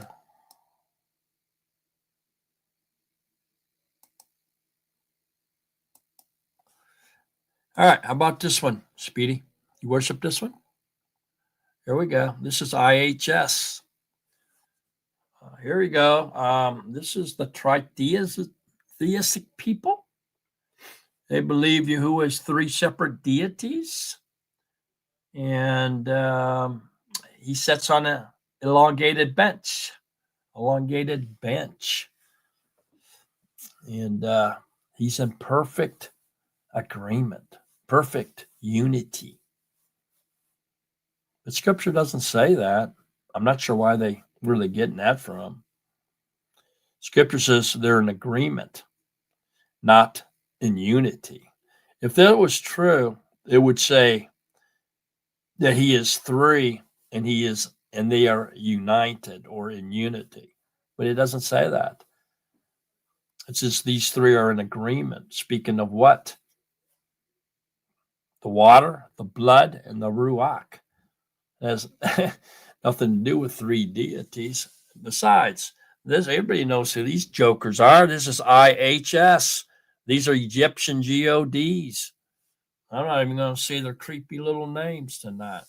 I'm sick of them. There you go, Speedy. You believe in this? Is this your mighty one? Speedy said no. Speedy says take them off the list too. He said he's sick of them too. What's that, Speedy? Speedy says he's sick of people mocking Yahuwah. He said Yahuwah's not a three-headed monster. He said Yahuwah's not IHS. Speedy said Yahuwah is not a council of sorts. So what is he, Speedy? Speedy says he's an invisible creator. Wow, Speedy. You know what? I'm almost convinced you're Nazarene, boy. You keep that up, I'm going to have to call you. Instead of a pagan, I'll be calling you Nazarene here pretty soon. You keep that stuff up. All right, let's get back into it here. Who is the likeness of the invisible Yahuwah? The firstborn of all creation. This is a body, man. There's no doubt in anybody's mind, is there? Yahuwah did. Although he's invisible, the first thing he did was create a body for himself. The firstborn of all creation is the clue. And then it goes on and says, in verse 16, pay special attention to this verse, okay? Because through him, through who? Through the firstborn of all creation. It's in context. So through him, or we can safely say, because through the firstborn of all creation, you see that? It's in context, man. I'm not afraid to say that. It's in context. So it's talking about. When it says him, it's talking about the firstborn of all creation. Of course it is. It's in context. Who else would it be talking about? Frosty the Snowman? Because through him were created all that are in the Shamayim, which means heavens, plural, and that are on the Aretz, or the earth, visible and invisible, whether thrones or rulerships or principalities or authorities, all, there's that big word, all, have been created through him through him, and for him. For who? For the firstborn of all creation. That's the context here. People say, oh, that proves that the Son created everything for the Father. No, it doesn't. It says through him and for him, talking about the firstborn of all creation.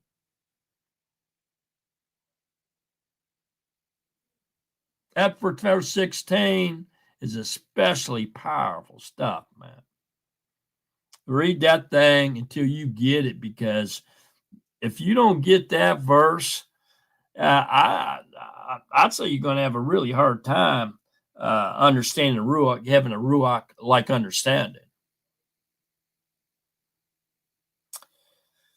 So this is clear for me. It's clear as a bell. It's clear as crystal. It can't get any clearer if we keep it in context. Yahuwah created a body for himself that looked like him. And through him, that he calls, he next names the firstborn of all creation. Through the firstborn of all creation, he creates all. There's look at this. Let's back it up. Go back to 15. Who is the likeness of the invisible Yahuwah, the firstborn of all creation? See that? All, A-L-L. Draw a line under that bad boy. All. All means all, don't it? Yeah, it does. And so he was the firstborn of anything. There was he didn't create anything except that this was the first thing he created. Period. Yahuwah. And it was a body for himself, the firstborn of all creation. All. All means all. Because through him, talking about the firstborn of all creation, because through the firstborn of all creation were created all. There's that all again, man. All means all, right? He created all that are in the Shamayim and that are on the Arets, visible and invisible. He created the higher dimension and the lower dimension. Created visible and invisible. Whether thrones or rulerships or principalities or authorities, all, there's that word again, all. Underline that bad boy. That's a big word. Have been created through him. Through who? The firstborn of all creation. That's who. It's still in context. We're talking about the firstborn of all creation. Period. Right now. This is in context. And for him, for who? Who's him? The firstborn of all creation. So we could say the firstborn of all creation there. And he is before all. There's that all again. He's before all. That means nothing was created except for him. He is before all. Firstborn of all creation, of all. All means all. And in him, in who? The firstborn of all creation. All, oh wow, there's that all again. All hold together. Wow. Powerful stuff. Okay. So here we go. And if we keep on, which we will, and down through 20, we're going to see all again. Okay. For a total of 8 times in this passage, which I'm talking about verse 15 through 20. 8 times. It's a big word. And it means all. And so, in order for you to grasp this just a little bit clearer and more simpler, let me simplify this. I'm going to take out all the nouns, all the hymns, okay? Take it all out. I'm going to keep it all in context. Watch this. I'm going to read it in context now. Who is the likeness of the invisible Yahuwah, the firstborn of all creation, because through the firstborn of all creation were created all. Eretz, the Shemaim, that are in the Shemaim and that are on the Eretz, visible and invisible, whether thrones, rulers, rulerships, principalities, authorities, all have been created through the firstborn of all creation and for the firstborn of all creation. And he and the firstborn of creation is before all, and in the firstborn of all creation, all hold together. That's perfect scripture, man. That's context. That's who those verses are talking about. Firstborn of all creation. Can you see it? Do you understand it? Do you understand that Yahuwah created a body for himself and then he created everything else through his body while he was indwelling his body, but never, ever, ever gave up his omnipotence. He still remained the perimeter of existence, the perimeter of life. So what did he do? He created a body within himself and he walked around inside of his own body, within his own perimeter, in his own created body. He walked around in himself. And all of his creation is also in him. All have been created through him and for him, and he is before all, and in him all hold together. See that? Everything's in him. It's just a, and in him all hold together. So everything's inside of him, man, including himself. Even himself, even his own body, firstborn of all creation, the Word, the Messenger of Yahuwah, Yahusha, the Lamb of Yahuwah. They're all the same one in him with everything else.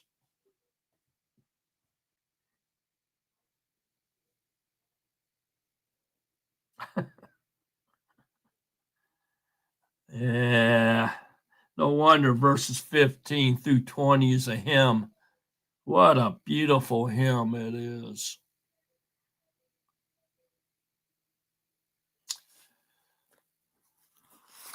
Let's continue on with this Hebraic hymn, shall we? Verse 17.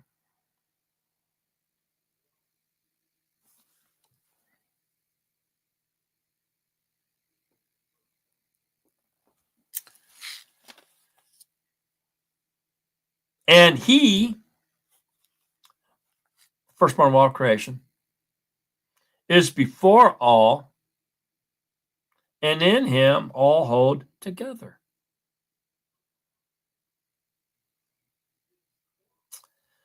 All right, so 18. And he is the head of the body. Who is? The firstborn of all creation. You see what I'm saying? You got to keep all that in the context, man. And who this is, all these he and him. Who is that? It's the firstborn of all creation. Okay, which is Yahuwah's body. And if it's Yahuwah's body, then it's Yahuwah. That's why John 1 says, the Word is Yahuwah. The Word is just another name for his body. The firstborn of all creation is a nickname for his body. The Word is a nickname for his body because he created everything through it. The messenger of Yahuwah is a nickname for his body. Even Yahusha, the Lamb of Yahuwah, the Son of Elohim, the son of Adam, the Son. They're just nicknames, man, for his body. All of them. It's the same. Same person. It's all the same.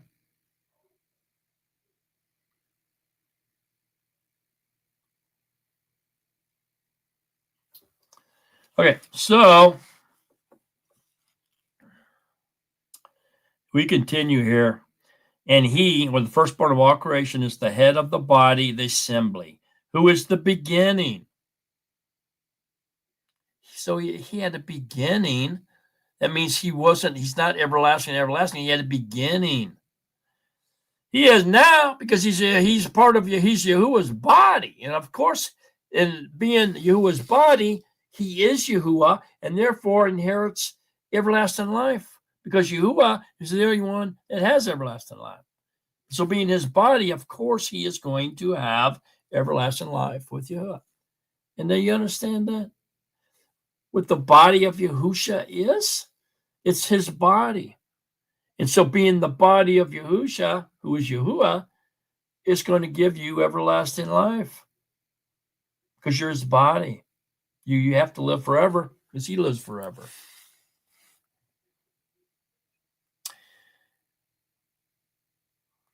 And he is the head of the body, the assembly. See there? So this is what I was talking about. The assembly in the head of the body, Yahusha, the head of the body of Yahusha.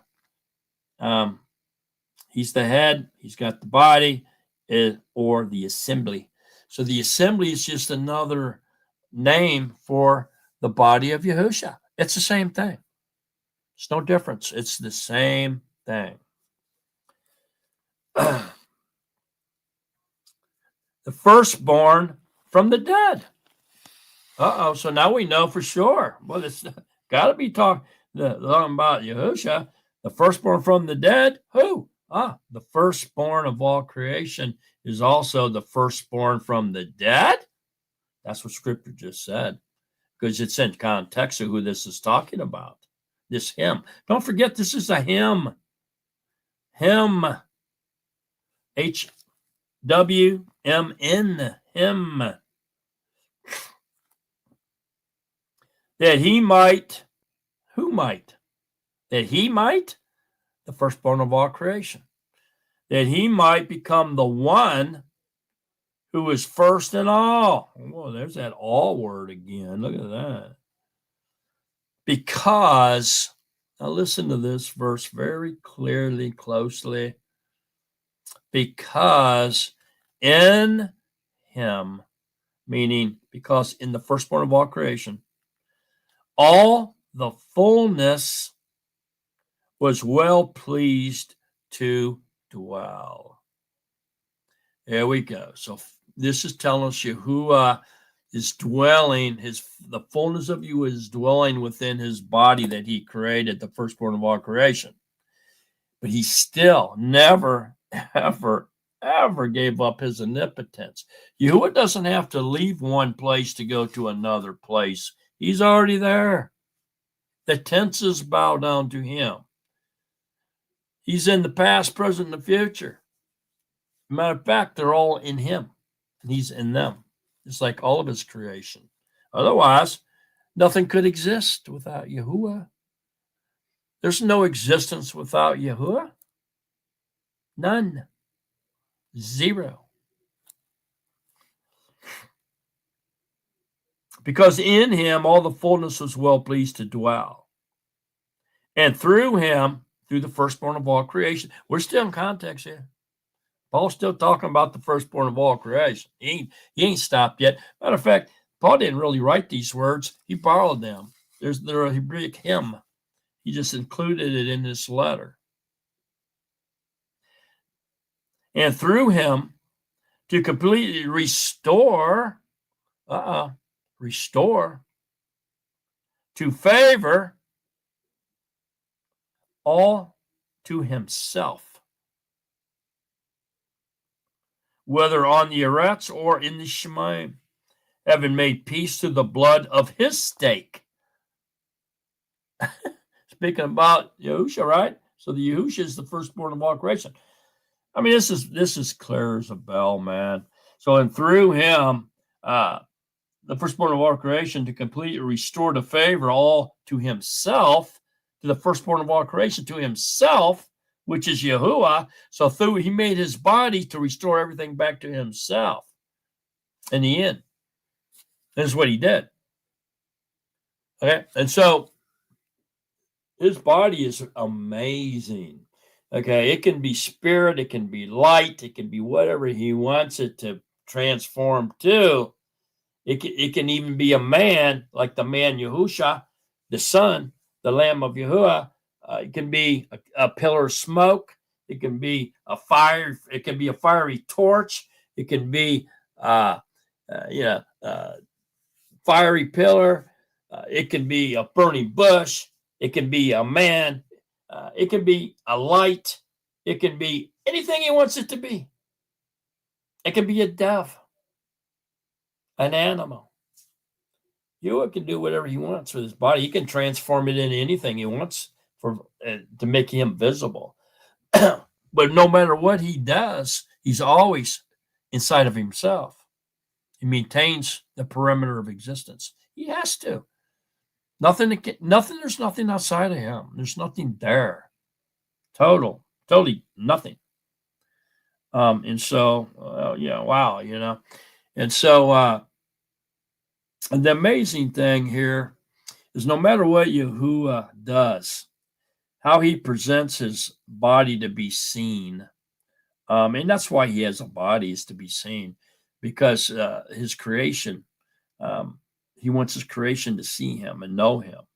And without a body, nobody could see him. Not even, I don't think even the messengers can, honestly. He has to be in his body of light. When it says he dwells in unapproachable light, that's what that means. That's his body. He dwells in his body of light that he created on day one of creation week. So what's some powerful stuff here, man? Not only is this teaching us the supremacy of Yahusha and over creation, being the firstborn of creation, and everything else coming after him was created by him and through him and for him, because he was Yahuwah's body. And so it's the firstborn of all creation is what? It's Yahuwah. He's everything, man. So the visible image of the invisible Yahuwah. Wow. How exciting is that? Containing all the fullness. Contains all the fullness. So let's look at that now with the understanding that this is in context and it's talking about the firstborn of all creation, okay? Let's look at that. Who is the likeness of the invisible Yahuwah, the firstborn of all creation? Because through the firstborn of all creation were created all that are in the Shemaim and that are on the Eretz, visible and invisible, whether thrones or rulerships or principalities or authorities. All have been created through the firstborn of creation, of all creation, and for the firstborn of all creation. And the firstborn of all creation is before all, and in the firstborn of all creation, all hold together. And the firstborn of all creation is the head of the body, the assembly, who is the beginning, the firstborn from the dead, that the firstborn of all creation might become the one who is first in all. Because in the firstborn of all creation, all the fullness was well pleased to dwell. And through the firstborn of all creation, to completely restore to favor all to the firstborn of all creation, whether on the Eretz or in the Shemaim, having made peace through the blood of the firstborn of all creation's stake. That's all in context, man. That's who all those he's and him and his, that's who it is. Context.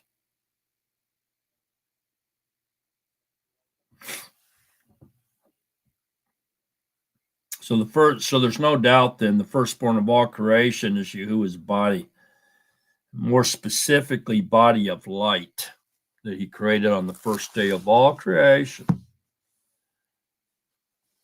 All right, let's move on. And you who once were estranged and enemies in the mind by wicked works, but now he has completely restored to favor. Who's that talking about? It's still talking about the firstborn of all creation. Context is everything, folks. You got to understand the context or you're just reading for no reason. In the body of his flesh, what? His body of his flesh. Uh-oh. Now he's talking more about the man, Yahusha now. So the body of the light has been transformed into a body of flesh, just like he transformed his body of light into a pillar of smoke or burning bush. He's transformed his body of light into a body of flesh.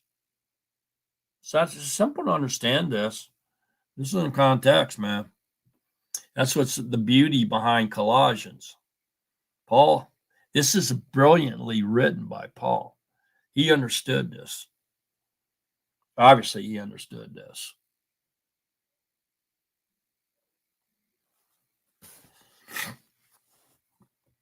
Okay. So in the body of his flesh through death, see, the body died. Yahuwah did not die, but his body died. The Lamb of Yahuwah dead. The firstborn of all creation died. How do we know the firstborn of all creation died? How do we know that for sure? How can we say such a remarkable statement as that? Because up here in 18 it said, and he is the head of the body, the assembly, who is the beginning, the firstborn from the dead. That's how we can say the firstborn of all creation died, because he's the firstborn of the dead, meaning he died and was born again. Sounds like Yahusha to me.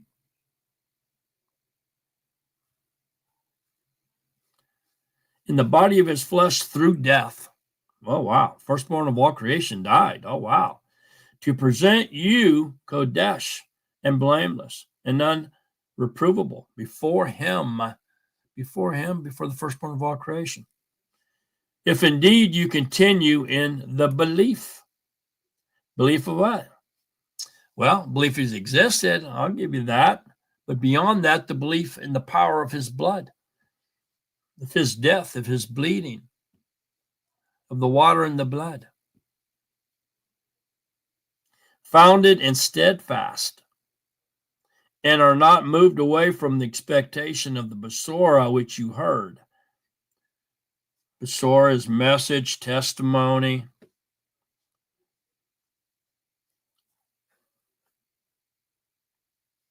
Which was proclaimed to every creature under the heaven, of which I, Paul, became a servant.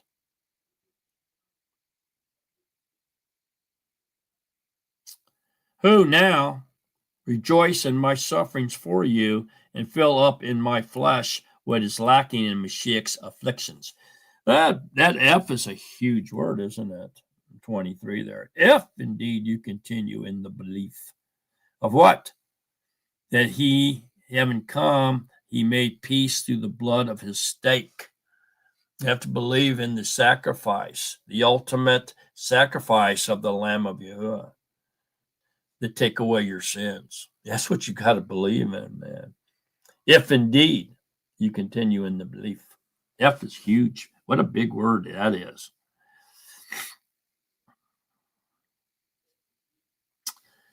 Is suffering and fill up in my flesh what is lacking in Mashiach's afflictions. Meaning we got to suffer with him, man.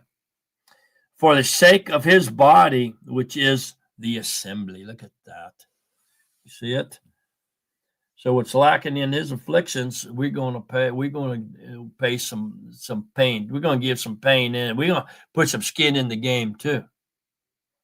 And through our afflictions, which is his body, his assembly, others can be delivered as well through our sufferings.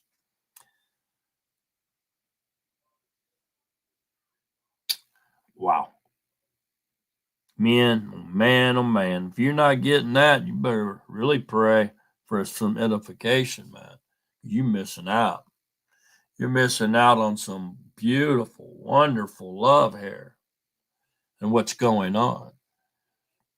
What Yahuwah really did for his creation is mind-boggling. Really. I mean, why would he want to create everything and make such a magnificent sacrifice of himself to create a body for himself in order to sacrifice it? You know, you ever think about that? For his delight. Well, for whatever reason, he wanted to experience that. He wanted to do that. And that's what he created everything to happen the way he wanted it to be. Maybe one day we'll be able to ask him that. I don't know. Maybe we'll just automatically know it. Who knows? Might just open up our minds to understand everything, you know. But yet block out the memory of this world and the pain and the suffering, the sin. I don't know. We'll know one day.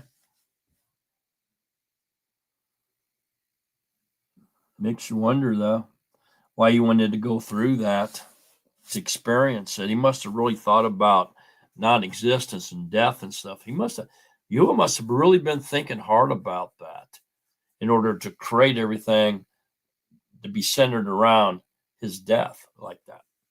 But we know that Yahuwah did not die, of course, but his body did. And so, in essence, then, in a way, it was Yahuwah who died because his body died. All right. The firstborn of all creation, firstborn from the dead. But in reality, Yahuwah did not die. Obviously, he did not. Can he exist without his body? Of course he can. He didn't have a body before he created anything. He existed from everlasting. His body has nothing to do with his existence or his eternity, everlasting life. It's his creation, man. But for whatever reason, Yahuwah decided to suffer through this body. He decided to create everything through this body, suffer through this body, experience death through this body. Maybe that's why he did it. He was dwelling on death so much, he wanted to create a body and experience it firsthand. I don't know, man. I'm just saying. Obviously, he couldn't die, but this way, he could experience death this way. Maybe he wanted to experience it. I don't know, man. I have no idea. I'm just saying. Makes you wonder, doesn't it? Why he did it? To create a body for himself, create everything through it, and then die for his creation? And then bring it all. Get rid of all the bad, or the unrighteous, the dross, the byproducts, impurities, and keep all that's good and clean and light. Who love him and love truth. Give them eternal life as a reward for going through this game of life and death he seems to have created here, and participated in it himself. It's the main role. It's the main character in the game. That's amazing, man. Very amazing, and a very deep subject thought, man. It just makes you wonder, don't it? For the sake of his body, which is the assembly. So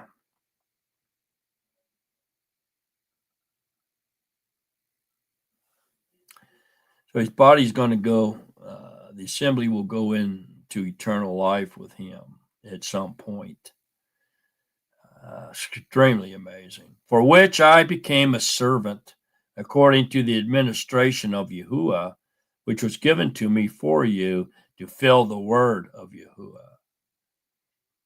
The secret. Here comes the secret. The secret which has been hidden from ages and from generations, but now has been revealed to the Kadeshim, to the chosen ones, set apart ones, to whom Yahuwah desired to make known what are the riches of the esteem of this secret among the nations, which is Mashiach in you, the hope of praise, whom we announce, warning every man and teaching every man in all wisdom, in order to present every man perfected in Yahushua Mashiach, for which I also labor, striving according to the working of him who works in me in power. Wow. So Yahuwah is doing all the power. He's all works, man. This is the full armor of light, the Ruach HaKodesh. The secret, Mashiach in you. Wow. Firstborn of all creation in you. And so him being Yahuwah's body, okay, he gets to live with Yahuwah forever because he is Yahuwah. Okay, there's no separation there. And this, so henceforth, us being his body or the assembly, him being the head of the body, and us the assembly, his body, means we're Yahuwah. And so, therefore, the body, Yahuwah's body, goes into eternal life and eternity with him and get to live with him. See that? And he's building this body up with living stones. And when he gets this body erected and it's totally done and complete, it's all she wrote, folks. Show's over. Lights go out.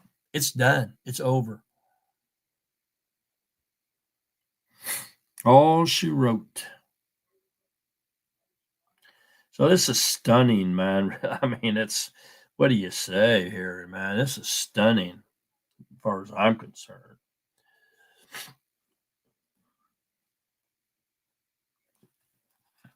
Chapter 2 is just as powerful. It's amazing as well. Look over, before we get into that, chapter 2. I'm going to keep an eye on time here. Look at Philippians real quick, if you will. It's just a few pages in front of Colossians. Look at Philippians 2, 6 through 8 for me real quick.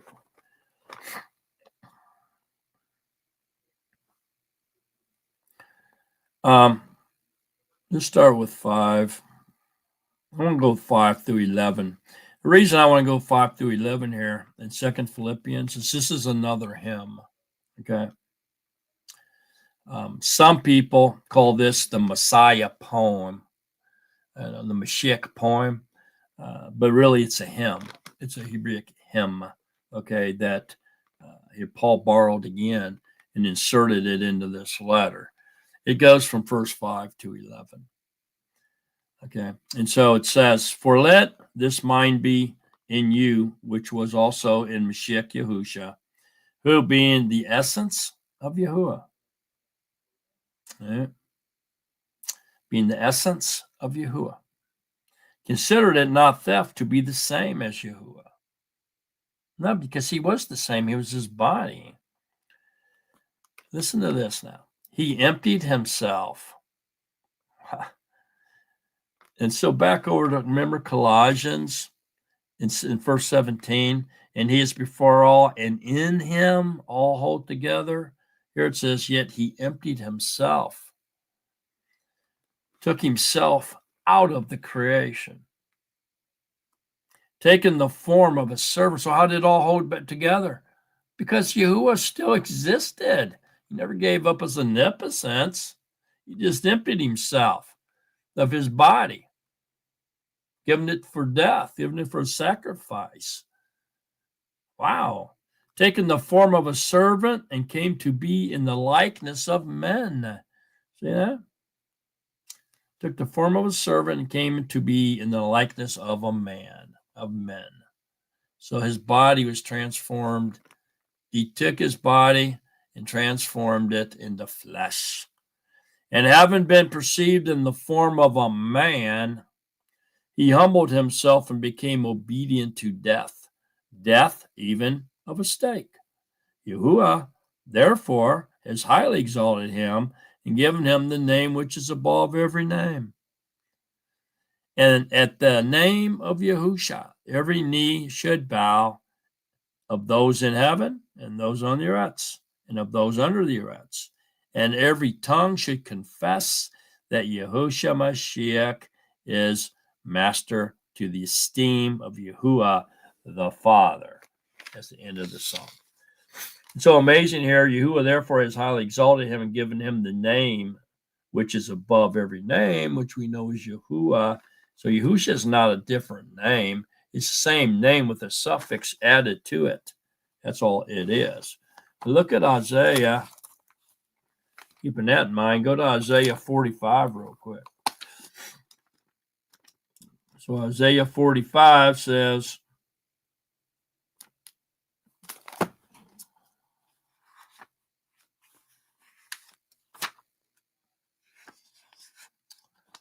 I get to it. Isaiah 45. I'm sorry. Yeah, 45:23. So it says, I have sworn by myself, this is Yahuwah, a word has gone out of my mouth, this is Yahuwah, his mouth is the firstborn of all creation, in righteousness, and shall not return, so that to me every knee shall bow and every tongue swear. Yeah. Same thing. So he's the same person. Every mouth will confess and every knee will gonna bow to his body, man, to his visible image, to his body. Every mouth will confess his visible image is Yahuwah, and every knee is going to bow to his visible image, which is Yahuwah. It may be in the form of a man or a light. He can appear any way he wants to in his body. But his creation ain't gonna have any choice. However he wants to appear to us in this particular prophecy, every mouth will confess that it's Yahuwah, no matter what it looks like, and every knee is going to bow to him and pay homage to him, worship him, everything at the end of the game. Very powerful stuff, man. All right, so let's go to Colossians 2. I'm running out of time here. Speedy, you got me behind with all that share screen, dude. All right. This is powerful stuff here. Let me see here.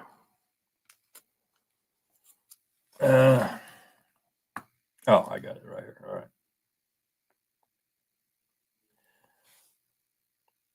All right. Here we go. Colossians 2. Y'all hope y'all having a good time. Y'all picking up when I'm laying down tonight. Getting mad, throwing your popcorn in the trash can, running off the bed, flipping out. Better start praying for edification.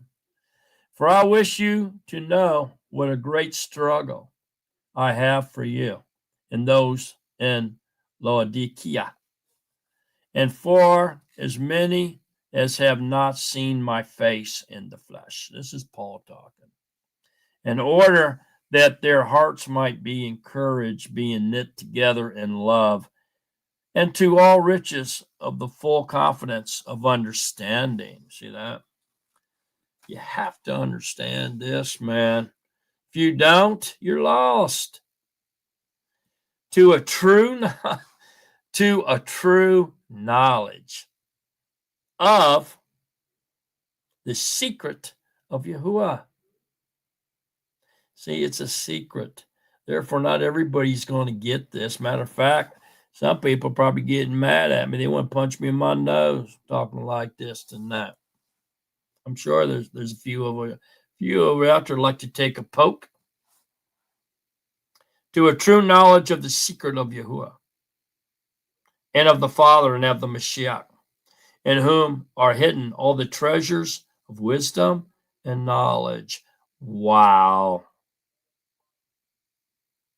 Wow, wow, and wow again. Now, again, this isn't proving the Trinity. There was no concept of the Trinity back in this time. Non-zero, man. The Hebrew, matter of fact, they were believed so much in monotheism that if you would even suggest Yahuwah was more than one, they would stone you for blasphemy. The Trinity there was no concept of that garbage back then. There's no way Paul was talking or teaching that. I don't care how much mad you get. He didn't even know about that Trinitarian stuff. So, full confidence of understanding to a true knowledge of the secret of Yahuwah. Secret, man. You better start praying for edification if you want to know his secrets. This scriptures is full of Yahuwah's secrets. I mean, full of them. Some of them you'll understand, some you might not. Some you may share, and some you better not.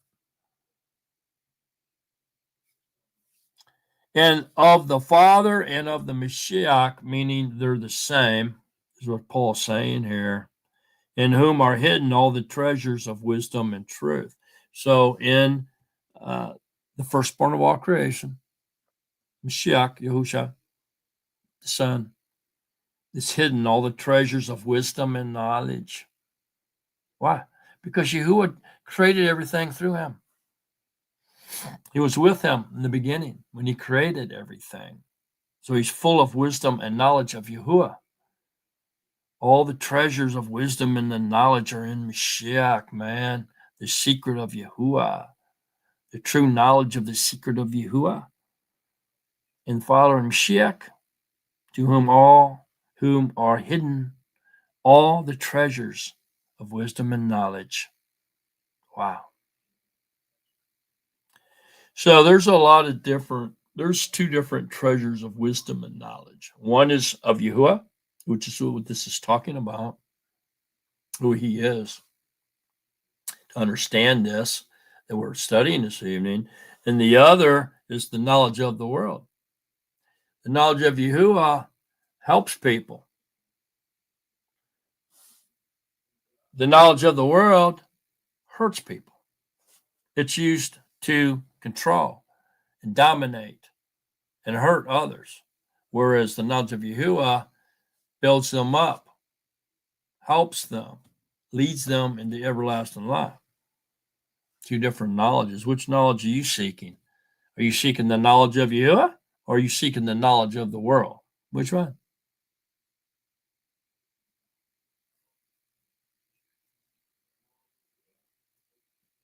Okay.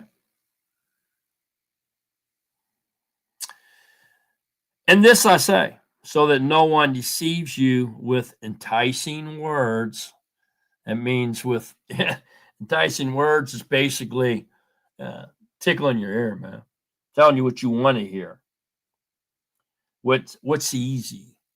The easiest way. All you have to do is believe. Now let's go party. All you gotta do is believe, man. Let's go find some chicks.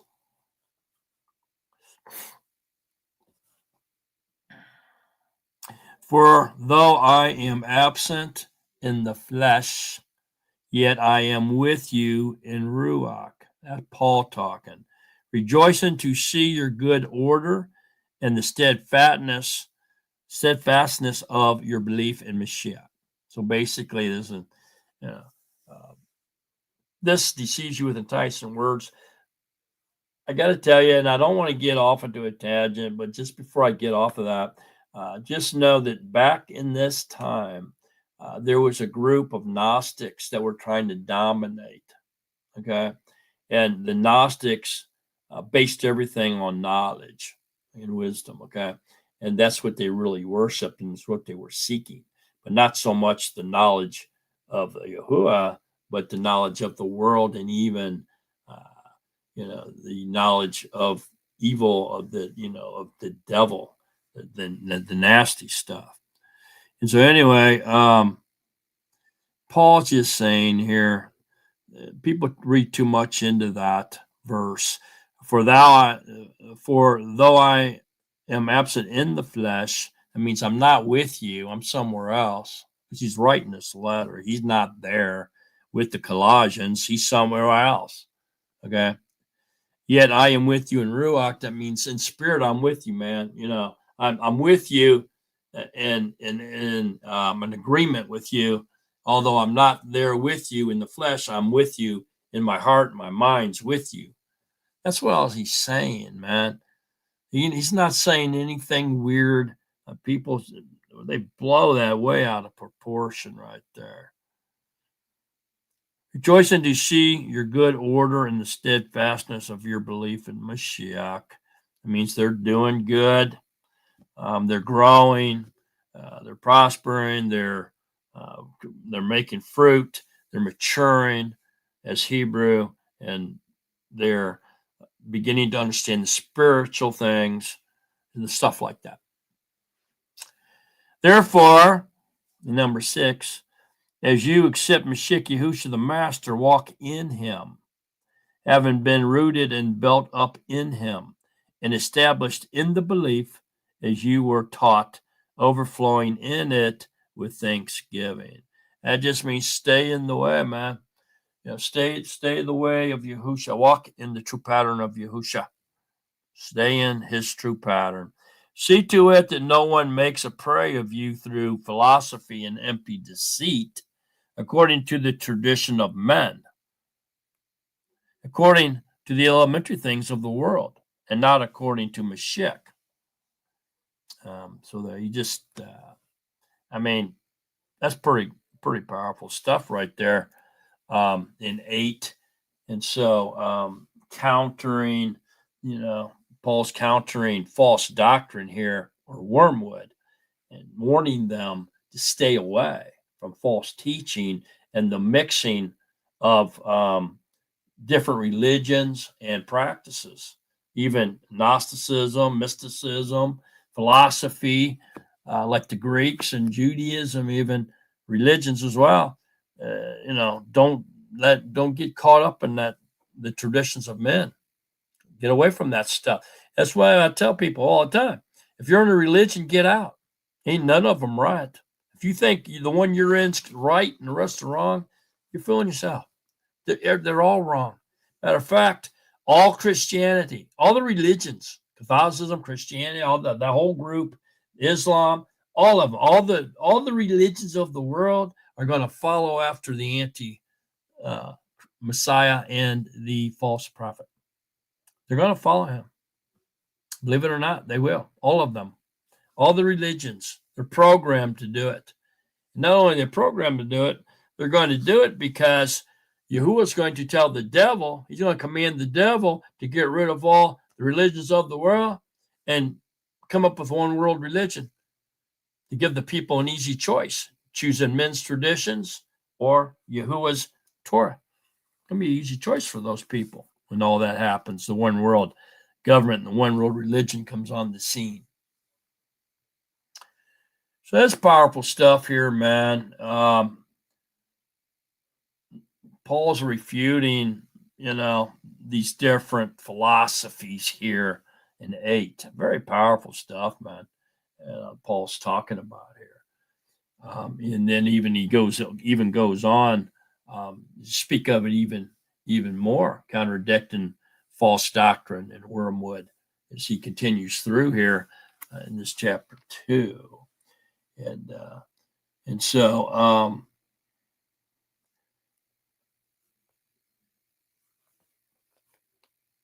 basically he's letting you know that we don't need to add stuff.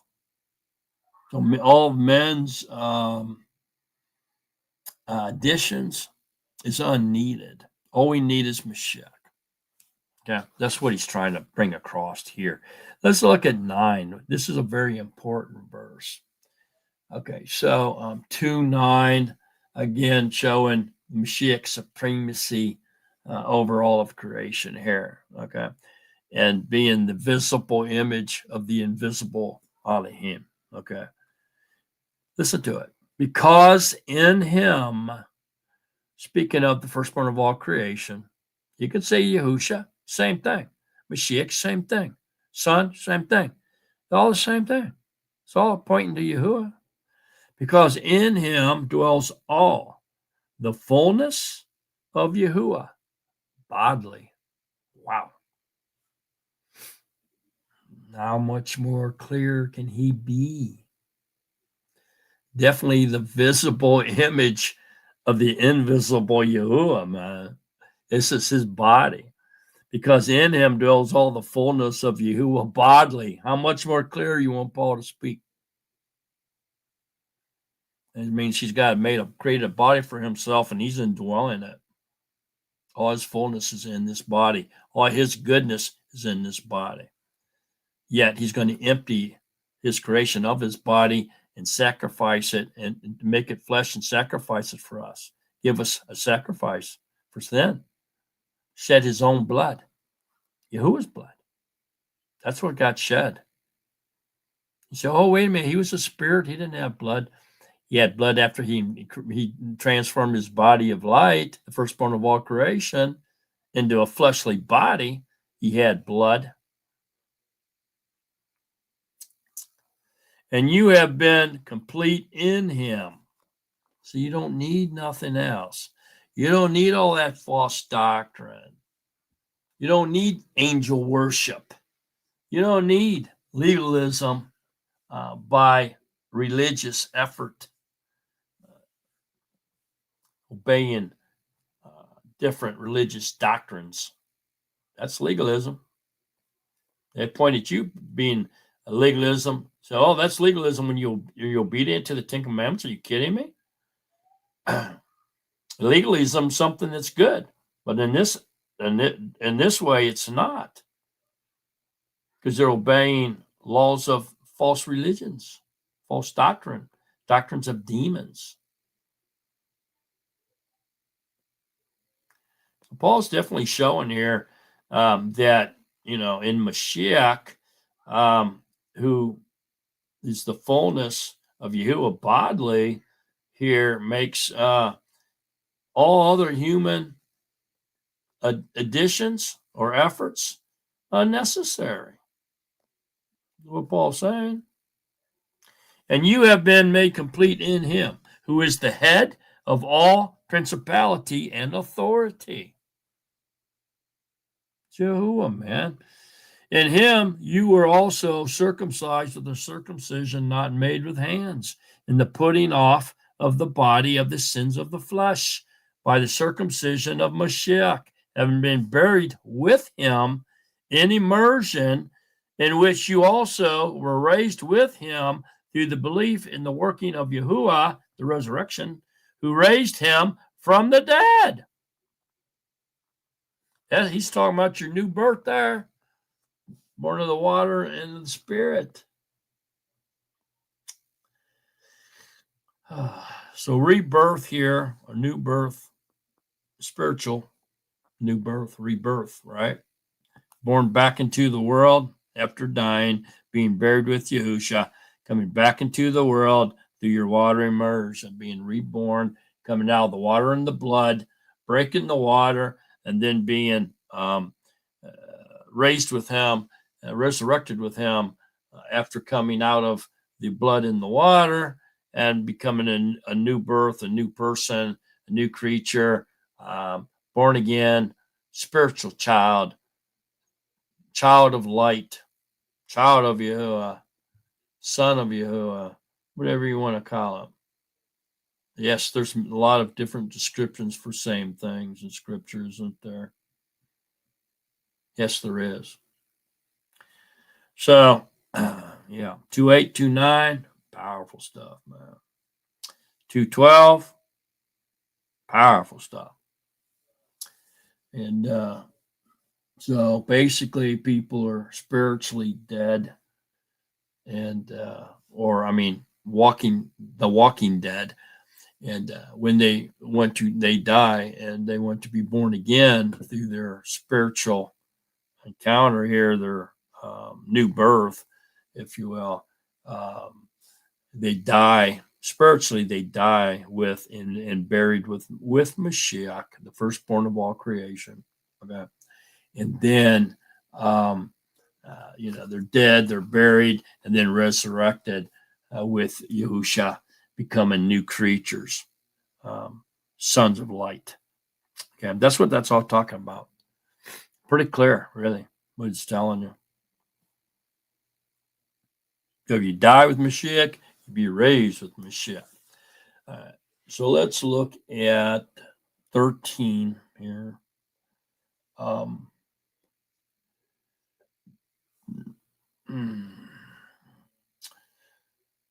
So I say, well, let's read up to, let's say, 16. And you being dead in your trespasses and the uncircumcision of your flesh, he has made alive together with him, making peace, having forgiven you all trespasses, have blotted out the certificate of debt against us by the dogmas which stood against us, which are charges. The dogmas are the charges against you. Okay. A set of principalities here. You made peace through his blood, okay? Blotted out the certificate of debt, which was the crimes you committed, the list of your crimes against us by the dogmas, the charges which stood against us, and he has taken it out of the way, having nailed it to the stake. Meaning that the certificate of debt, a handwritten list of crimes, of accusations, handed to the judge by the prosecutor, which is the devil, means that the blood of the lamb was washed away, blotted out the accusations, can't be read by the judge, so there's no crime, there's no charges. They've been blotted out by his blood. And your charges have been nailed to the stake, not the Torah. You still have to be obedient. Okay, but the list of crimes that the prosecutor was holding against you is to send you to the lake of fire, that you're not deserving of eternal life. He looks at it and they're gone. Nothing there, man. So they gotta let you go. Judge says, I don't see nothing against him. Let him go. Got him in here falsely accusing him. Let him go. Having stripped the principalities and the authorities, he made a public display of them, having prevailed over them in it. Let no one therefore judge you in eating or in drinking, or in respect of a festival, of a new moon, or Shabbats, which are a shadow of what is to come for the body of Mashiach. Let no one despise you deprive you of the prize. One who takes delight in false humility and worship of messengers, that's worshiping angels. People do that, man. You shouldn't be having angel statues and stuff in your house, man. One who takes delight in false humility and worship of messengers or angels, taking his stand on what he has not seen, puffed up by his fleshly mind, meaning his own understanding of Scripture, and not holding fast to the head, which is Yahusha, from whom all the body, nourished and knit together by joints and ligaments, grows with the growth of Yahuwah. Yahuwah's knowledge, the spiritual knowledge. If then you died with Mashiach from the elementary things of the world, why, as though living in the world, do you subject yourselves to regulations? Do not touch, do not taste, do not handle. These are superstitions. This does not mean that Yahuwah threw all his dietary laws out the door and you can eat pig, pork chops, or mice tail, Speedy. It's not what that means, Speedy. These are just superstitions, actually, is what they really are. I'm talking about here. Don't touch, don't taste, don't handle. I mean, don't walk under a ladder. If a black cat runs out in front of your car, you're going to get 7 years of bad luck. Don't break a mirror. Don't touch ivy. Don't do this. Don't do that. All these superstitions and don't amount to a hell of beans, man. Don't mean nothing. They're just stupid men's made up traditions and superstitions of the human mind, of the worldly mind, really. There's nothing.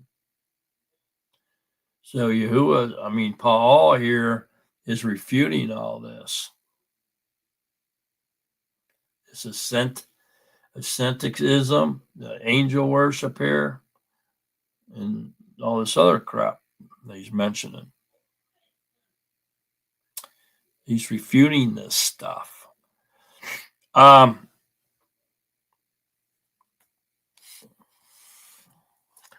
right, let's just read on for a minute.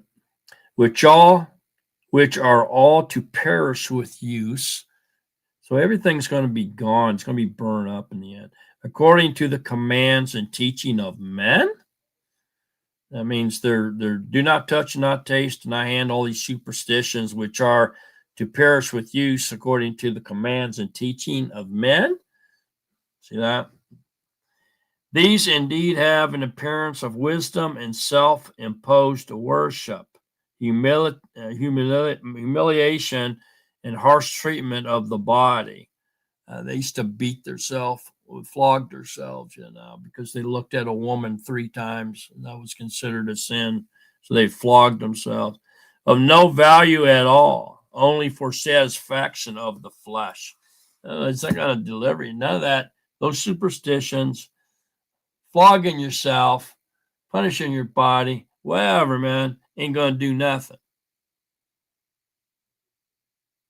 It's only for the satisfaction of the flesh. So physical beatings was not a path to deliverance, okay? It was just silliness, what it was. So it says here, this little caption, let me read it to you. Here Paul is making it clear that man-made austerity, beating, deprivation, flagellation, and any of men's teachings only appear to be worship. You only ask for our obedience to his Torah. Yeah, so you don't, Paul's he's really letting them know that, hey, all this crazy human additions, isn't going to deliver you. Stop doing them. You're just doing them for no reason. Just so you can brag in the flesh, about the flesh. That's it. It's only for the satisfaction of the flesh. Yeah, I gave myself 10 stripes. Yeah, man, I shouldn't have done what I did. I laid it on. I've got to give myself 10 stripes. You want to see? Check it out, man. Look at that. Bleeding a little bit still. That cool, man? All right. Let's go into 3 here now. Yeah. So this is still talking a little bit about walking in the true pattern of Yahusha, becoming a new creature and stuff. So it still starts out in a little bit of that. And then it goes focusing on the heavenly things and not the worldly things, okay? So believers, the followers of Yahusha, should set their minds on things above, not on the things below, not on earthly things, because they're born again. Their new life is not to be exposed through fleshly possessions and positions and possessions and stuff, but to be hidden with Mashiach. So our new birth, our new life is to be hidden with Mashiach. That's what Paul was talking about. Let's get into it. So chapter 3, you'll see it here mostly in the first 4 verses, and then we'll talk about it. There we go. If then you were raised with Mashiach, see the things which are above, where Mashiach is, seated at the right hand of Yahuwah. Mind the things above, not those on the earth. If you have died and your life has been hidden with Mashiach and Yahuwah, for you have died and your life has been hidden with Mashiach in Yahuwah. When the Mashiach, who is our life, is manifested, then you also shall be manifested with him in esteem.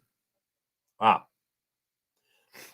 So, really, that's the big picture, isn't it? It really is.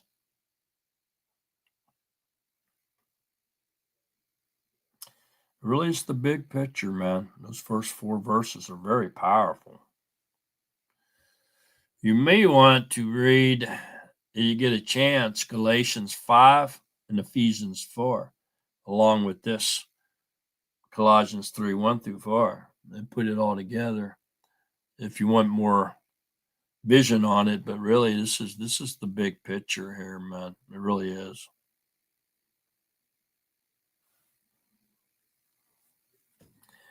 Mind the things above, not those on the earths, for you have died with Mashiach, and your life has been hidden with Mashiach in Yahuwah. See that? And when the Mashiach, who is our life, is manifested, when he comes back, then you also shall be manifested with him in esteem. You will get your immortal body.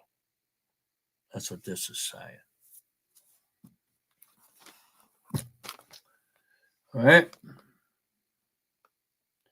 So the focus is on heavenly things, such as your new body and his return and obedience and righteousness, this type of stuff. All right. All right. And now let's go ahead and continue on here. This next verse 5 is like, what? Okay, kind of an awakener for me, really. When I first was concentrating on this, I was very, very interested in it. I mean, it was, to me, was revealing quite a bit. But it says, therefore, put to death your members, which are on the arets, which is whoring, uncleanness, passion, evil desire, and greed of gain, which is idolatry. Wow. So here in this verse teaches that all sin really is some type of idolatry, really, of sorts.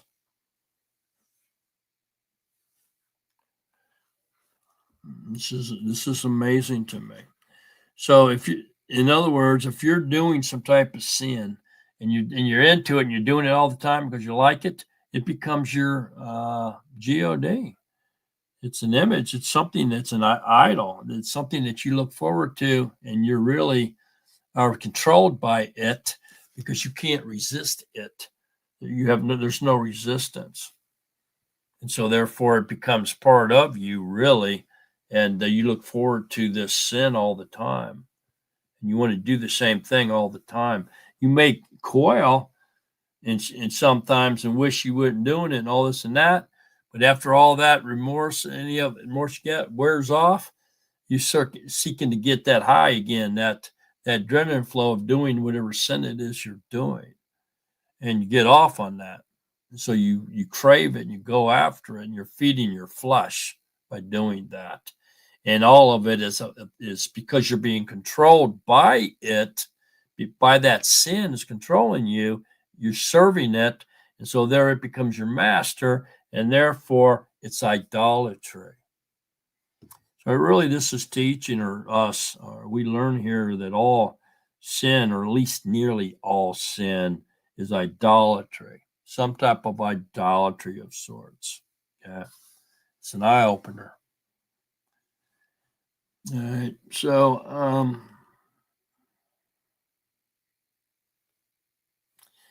let's go ahead and continue on here. Because of these, the wrath of Yahuwah is coming upon the sons of disobedience, those that they'll make up every excuse they can not to be obedient to Torah. He calls them the sons of disobedience. Man, what a nasty label to have put on you, isn't it? Sons of disobedience, in which you also once walked when you lived in them, when you were committing that idolatry. But now also put off all these: displeasure, wrath, evil, blaspheming, filthy talk from your mouth. Do not lie to each other. When you lie, you esteem the devil. When you talk truth, you esteem Yahuwah. That's why Scripture says people are going to be judged by their works, whether or not they're obedient or disobedient to his commandments. That's what he's talking about with works. Or you're going to be judged by your words, which means, are you lying? Are you telling lies, falsehood, teaching false doctrine, or are you talking truth? Are you telling people truth? That's how you'll be judged, your words and your works.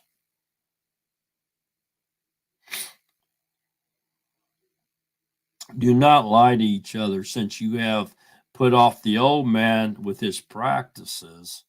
It means you died in your water immersion with Mashiach, and have put on the new one, who is renewed in knowledge according to the likeness of him who created him.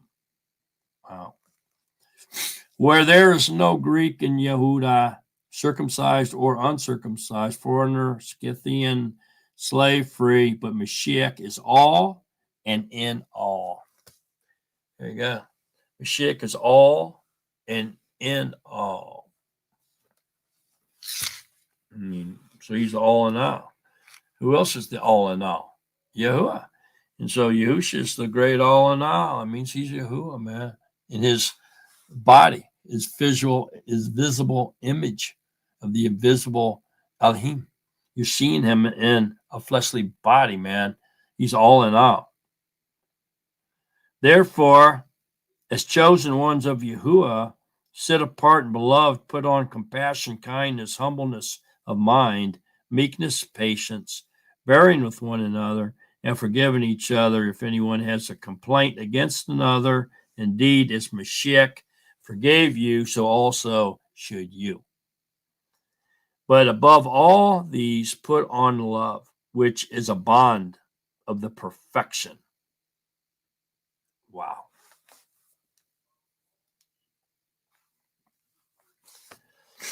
And let the peace of Yahuwah rule in your hearts, to which indeed you are called in one body. Only one body. Can't have two bodies, there's only one. No matter how bad you want to be in a faction, Speedy, or be part of a denomination or something, you're not supposed to. There's only one body, and it's Mashiach. So you look to Mashiach and not a religion or division or a faction or another man or woman or nothing. Only Mashiach. If you look toward Mashiach, then you'll be the one body, because that's it. There's only one Mashiach, one body. That's it. And be filled with thanks. Let the word of Mashiach dwell in you richly, teaching and admonishing one another in all wisdom, singing with pleasure in your hearts to the Master in psalms and songs of praise and Ruach-like songs. And whatever you do in word or deed, do all in the name of the Master Yahushua, giving thanks to Yahuwah the Father through him. Powerful stuff, man. All right? So everything we do, we're supposed to do it in the name of Yahushua Mashiach. Everything. Prayer, everything. Because he's the door. He's the only, you got to go through Yahushua to get to Yahuwah. No matter what.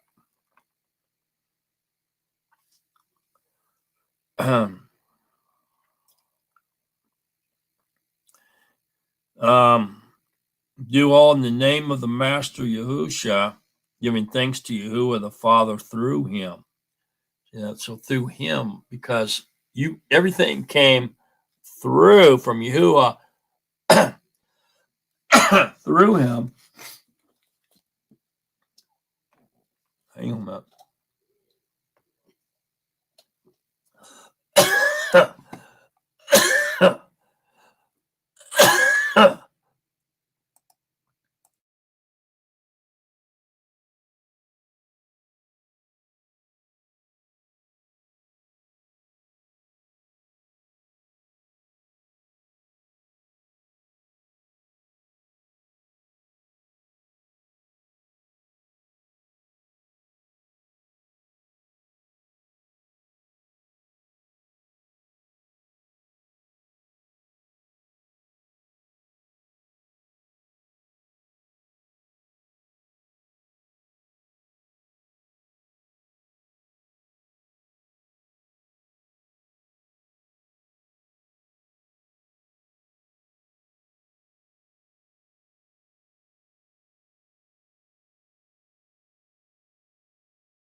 Okay. Sorry about that. Had to dive out for a second. Okay. So everything came from Yahuwah through his body, firstborn of all creation. And he created everything. Everything has to go back through him, the firstborn of all creation, Yahusha, to get back to Yahuwah. So it came through him. It's got to go back through him to get back to Yahuwah. He's the door. Can't get to the Father without him. Okay? So whatever you do it in word or deed. Do it all in the name of the Master Yahusha. Giving thanks to you, the Father, through him. So you have to. There's really no choice. All came through him. All has to go back through him to get to Yahuwah. That's why I say, he's the door. The sheep go to the gate, in and out of the gate to green pastures. That's what that's talking about. And since it all came through him, it all has to go back. You got to go back through him to get back to Yahuwah.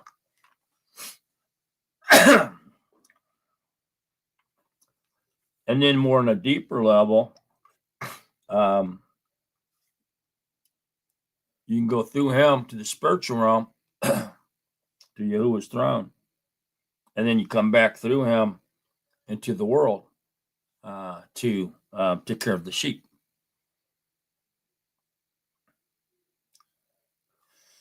All right, so now it says,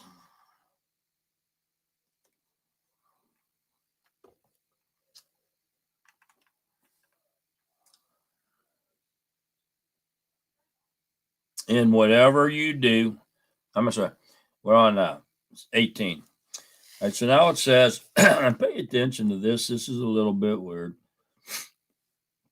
Wives, submit yourselves to your own husbands, as is proper in the master. Husbands, love your wives and do not be bitter toward them. Children, obey your parents and all, for this is well pleasing to the master. Fathers, do not provoke your children, lest they become discouraged. Servants, obey your masters according to the flesh in all respects, not with eye service as men pleasers, but in sincerity of heart, fearing Yahuwah. And whatever you do it heartily as to the master and not to men, knowing that from the master you shall receive the reward of the inheritance. It is the master Mashiach you serve, but he who does wrong shall be repaid for the wrong which he has done, and there is no partiality. So, wow, he wants harmony here, man, in the family unit, just as he wants harmony in the body of Yahusha as well. Our family, the husband and wife, marriage specifically, but children as well, because they're the fruit. For the Hebrew, children are the fruit. And it's just a type or foreshadow of the marriage between Yahuwah and Yisrael, the body, his bride.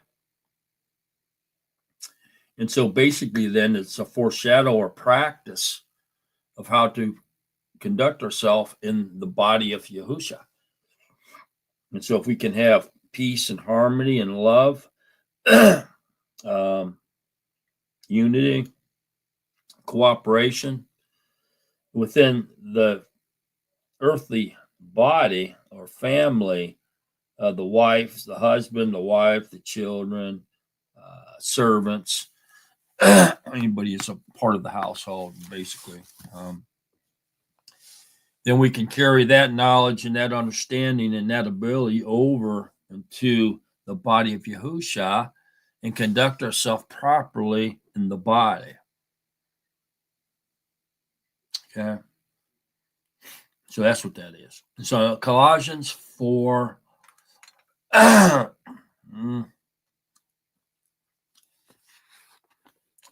It's the last chapter here. And we'll go through it. And we'd be done tonight. I don't know. My throat's getting a little bit scratchy anyway. I've been fighting off a head cold. I guess I got it from my grandchildren. I don't know. But anyway, let's see if we can get through this 4th chapter without me choking to death. It says, Masters, give your servants what is righteous and fair. You got to remember, man, back in this day, there were slaves. And even the Hebrew weren't allowed to make each other slaves, but somebody could sell themselves into slavery and serve someone for debt, to eliminate debt. Okay. And so this is what we're seeing. Now, they were allowed to have slaves of other races, but not with Hebrew to Hebrew. But they could sell themselves into slavery to pay off a debt. And then once that was paid off or Jubilee came, they were released, right? So I know a lot of people get touchy about this master and slave servant stuff here. But man, it was just part of the culture at the time, and it's still. You can find it in some different cultures around the world still. But anyway,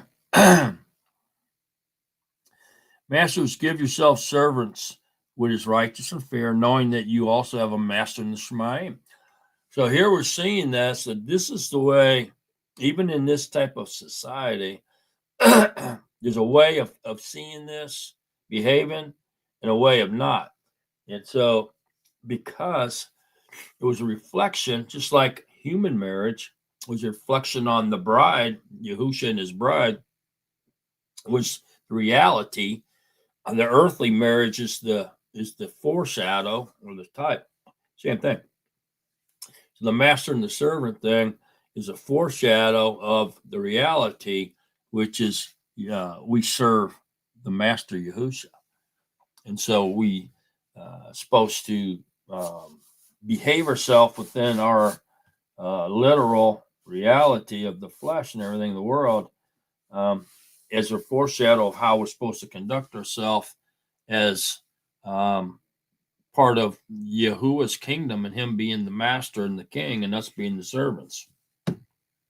So you want to treat your servant, if you're the master, the way that you want Yahuwah to treat you when you're his servant. Yeah. So that's what this is talking about. Continue in prayer, watching therein with thanksgiving. Praying at the same time also for us, that Yahuwah would open to us a door for the word, to speak the secret of Mashiach.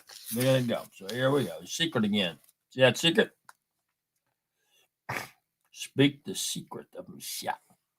So praying at the same time also for us, and that Yahuwah would open to us a door for the word. It means gives edification, understanding of the word, which is what we should be praying for. To speak the secret of Mashiach, for which I am also in chains, so that I make it clear as I should speak. Walk in wisdom toward those who are outside, redeeming the time. Let your word always be with favor, seasoned with salt, so that you know how you ought to answer each one. Turkicus, who is a beloved brother, a true servant,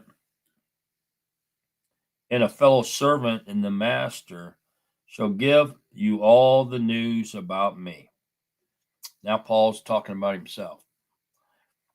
So you can see he's starting to close out the letter now. You get into his valediction, right? He's starting to talk about himself here a little bit. I am sending him to you for this purpose, to know your circumstances and encourage your hearts. With one Simeos, a true and beloved brother, who is one of you. He shall let you know all the news here. Aristarchus, my fellow prisoner, greets you, with Mark, the relative of Barnabas, about whom you received instructions. If he comes to you, welcome him. Also, Yahusha, who is called Iostos, these are my only fellow workers for the reign of Yahuwah, who are of the circumcision, who were to me a comfort. I think this says a lot. So these are my only fellow workers for the reign of Yahuwah, who are of the circumcision. See, that always talking about Paul, this, is creator of the religions and nations and all this and that. But Paul actually went to all the synagogues first, sought out the lost, the sheep of Israel, to bring the message to them first. He only left and went to the nations to try to find the lost sheep out among the public, wherever he was, when he was kicked out of the synagogues or beat up by them. So this is pretty interesting here, that there was only a couple of these, the people he named as being, fellow workers with him for the reign of Yahusha, that comes from the nations, or in other words, Gentiles. Interesting, really. Who were to me a comfort. Epaphras, who is one of you, a servant of Mashiach, greets you, always wrestling for you in prayers, so that you stand perfect and complete in all the desire of Yahuwah.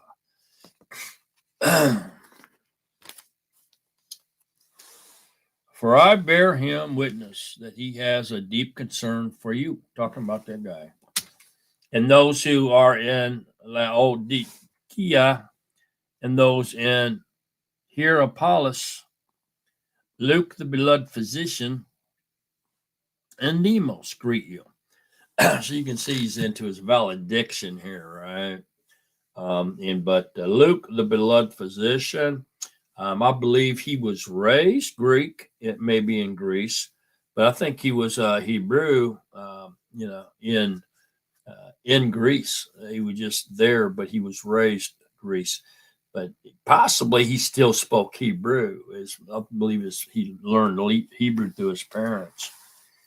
But anyways, and Demas greet you. Greet the brothers in Laodicea, in Nympha, in the assembly that is in his house. And so there were assemblies in people's homes.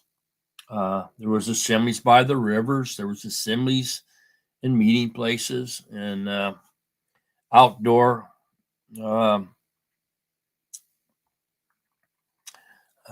places to meet. The word slipping my mind.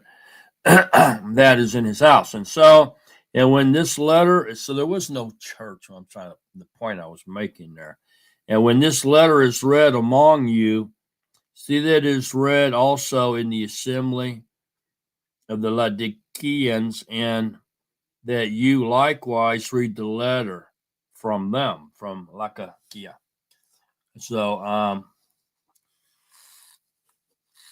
this right here may be proof that there is a Colossians 2. Okay, so first Colossians, second Colossians, right?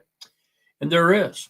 But I think, if I remember correctly, they threw it out, got rid of it. Thinking it was forgery, but this right here seems to indicate that there was another letter. And so he's saying that, and when this letter is read among you, see that it is read also in the assembly of the Laodiceans, and that you likewise read the letter from Laodicea. And so that it may be a proof that there's another letter exists. Maybe. I mean, you can see it that way. And say to Archippos, see to the service which you have received in the master, so that you complete it. This greeting is in my own hand, Paul. Remember my chains, favor be with you. Amen. And so that right there's the secret code. So there was a lot of Gnosticism, Mithraism, all kinds of different groups, including Christianity, was trying to take over. They were battling for control at this time period, and there was a lot of forgeries going around, and they were writing letters to different groups to do things or join others, all this other kind of stuff, and then saying it was from Paul. And these people were doing this stuff because they thought it was from Paul, but it wasn't. And so Paul told them that I would put in my letter, I'll write that this is Paul in my own handwriting. And if you see that, that's the secret code. So you know that I wrote the letter and it wasn't a forgery. And so here we see the secret code at the end of Colossians. All right. Don't get me started in that. There's a lot to that. But anyway, very powerful letter from Paul. Very, very, very intriguing, man.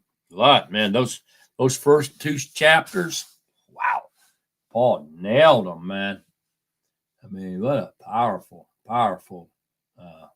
letter. These beloved people in Colossians, Paul really loved them people, man. So he wrote that to them, really. I would say as a reminder, maybe, that all they needed was Yahusha. They didn't need all that other stuff. You know, get rid of all that traditions, those philosophies, those the different doctrines, those religions, superstitions. Get rid of all that. You don't need all that for deliverance, man. All you need is the master for deliverance. It's all about Yahusha. So Yahusha is all they need for deliverance and their spiritual growth as well. They didn't have to dive into all this secret religious mumbo jumbo stuff. They just needed to get into the scriptures and ask Yahuwah for edification. Because all the wisdom and the knowledge, the secret of Yahuwah is in Mashiach. So that's all they needed was Mashiach for their deliverance and their spiritual growth.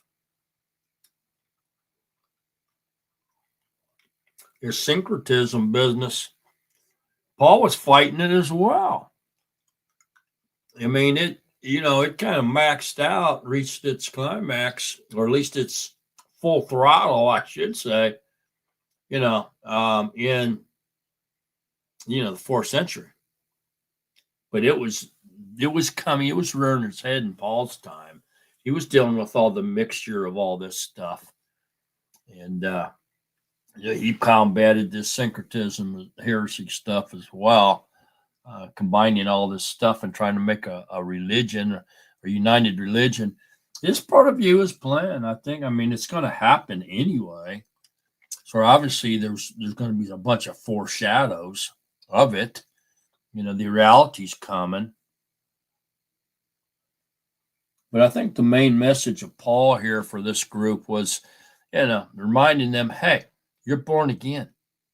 You're no longer this world, man. You've been set apart. You're born again. Now, so live out the rest of your life with your new identity as the son of Yahuwah. Right? Stop trying to live out the rest of your life in the flesh. And so I think that was a big, huge part of that, what he was trying to reveal to these people. And cementing it with them, teaching them that the firstborn law of creation is Yahuwah. Yahuwah did everything. He's playing different roles and modes, but it's all him. It's the same. It's the same divine deity. It's Yahuwah doing it all. And so he reinforced that new birth of theirs, encouraged them to live it out, their new life, and reinforced it with the knowledge of who the Messiah is, which was Yahuwah. In the body of light, it's the firstborn of creation, and in the flesh, it's the Messiah. It's the anointed one. It's the deliverer. He's all you need. Trash everything else and live like a son of light. You're son of Yahuwah now, spiritual child. So walk in spirit and truth. You got to go in the door, which is Yahusha, to get to the Father, to get to Yahuwah. And everything had to come through the Mashiach, firstborn of creation, to create everything. Okay. But then it has to go back through him to get back to Yahuwah. So in and out of the green pastures through Yahuwah. The only way. Can't do it through knowledge or Gnosticism or mysticism or voodoo or baptism or Catholicism or any religion. You got to do it through Mashiach.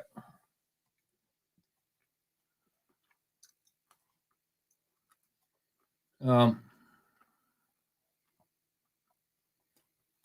only way to really counter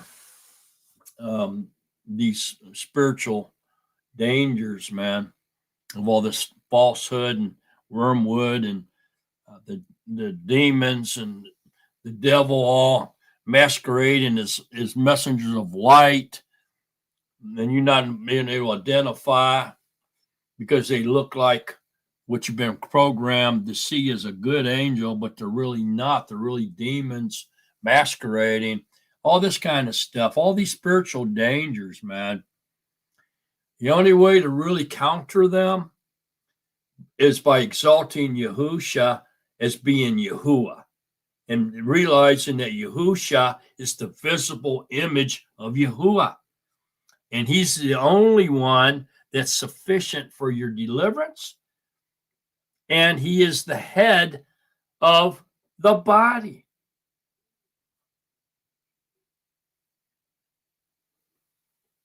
And we're the body.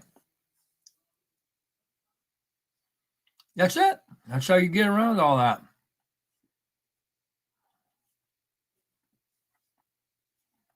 But if you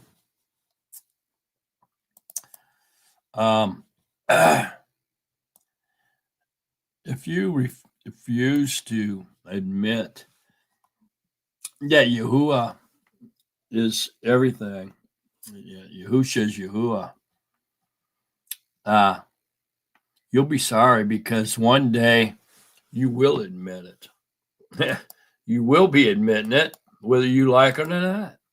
Every knee will bow. Every tongue's going to confess it. So you might as well get on board now. Pray for that edification, man. All right, Speedy, settle down. Speedy says, more share screen before you leave. More share screen. So, all right, Speedy. I'll appease you. Share screen time for good old Speedy. All right. All right. Here we go. How's this one, Speedy?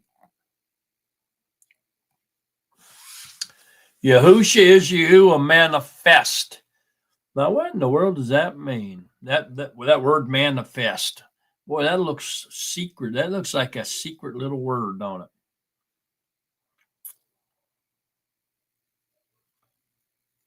So Yahusha is Yahuwah. That's pretty easy to understand. So what is manifest? Oh, that just means revealed. Because he would be the visible image then, is what manifest is. That means you can see him. So Yahusha is Yahuwah, who is manifest, who you can see, who is revealed, who is the image. Yahusha is the image of the invisible Elohim. He's the visible image. That's what this is saying. You getting it, Speedy? Yeah, Speedy says he agrees with that. He said he lost half of his faction because of that. He believes that. They took off on him, left him alone. So he had to find some new friends. But it's good stuff, man. Wow, pretty nice stuff. All right. I think I'm done for the evening. I'm going to go give my throat a rest before tomorrow comes and see how I feel tomorrow. Hey, don't forget, we have the Nazarene Assembly Scripture Study Group we do every Shabbat. We start at 12 o'clock p.m. Eastern Standard Time, right here on this same channel, Spark and News. And we do it at noon, lunchtime, 12 o'clock p.m. Eastern Standard Time. That would be 11 o'clock a.m. for you cowboys and cowgirls in Texas, and for you people out there in Phoenix, Arizona, be about 10 o'clock a.m. We'll be here. And out there in California, Oregon, Washington, all you Pacific time folks, we'll be there about 9 o'clock a.m. for y'all. Get up, get your breakfast, get you some coffee, and join us. Matter of fact, be there or be square. And remember to stay in love with Yahusha. And I got to remember to put up my thing here. I didn't remember that. Wow. I went that whole time without doing that. Ain't that something? All right. Well, you know, such is life. We're all human. We all make mistakes. We all forget things. But one thing you better not forget is to stay in love with Yahusha. Don't forget that. So long, Netzarim, beloved viewer. So long, everybody. Peace, joy, and love to everyone. See you next week or see you tomorrow, your choice.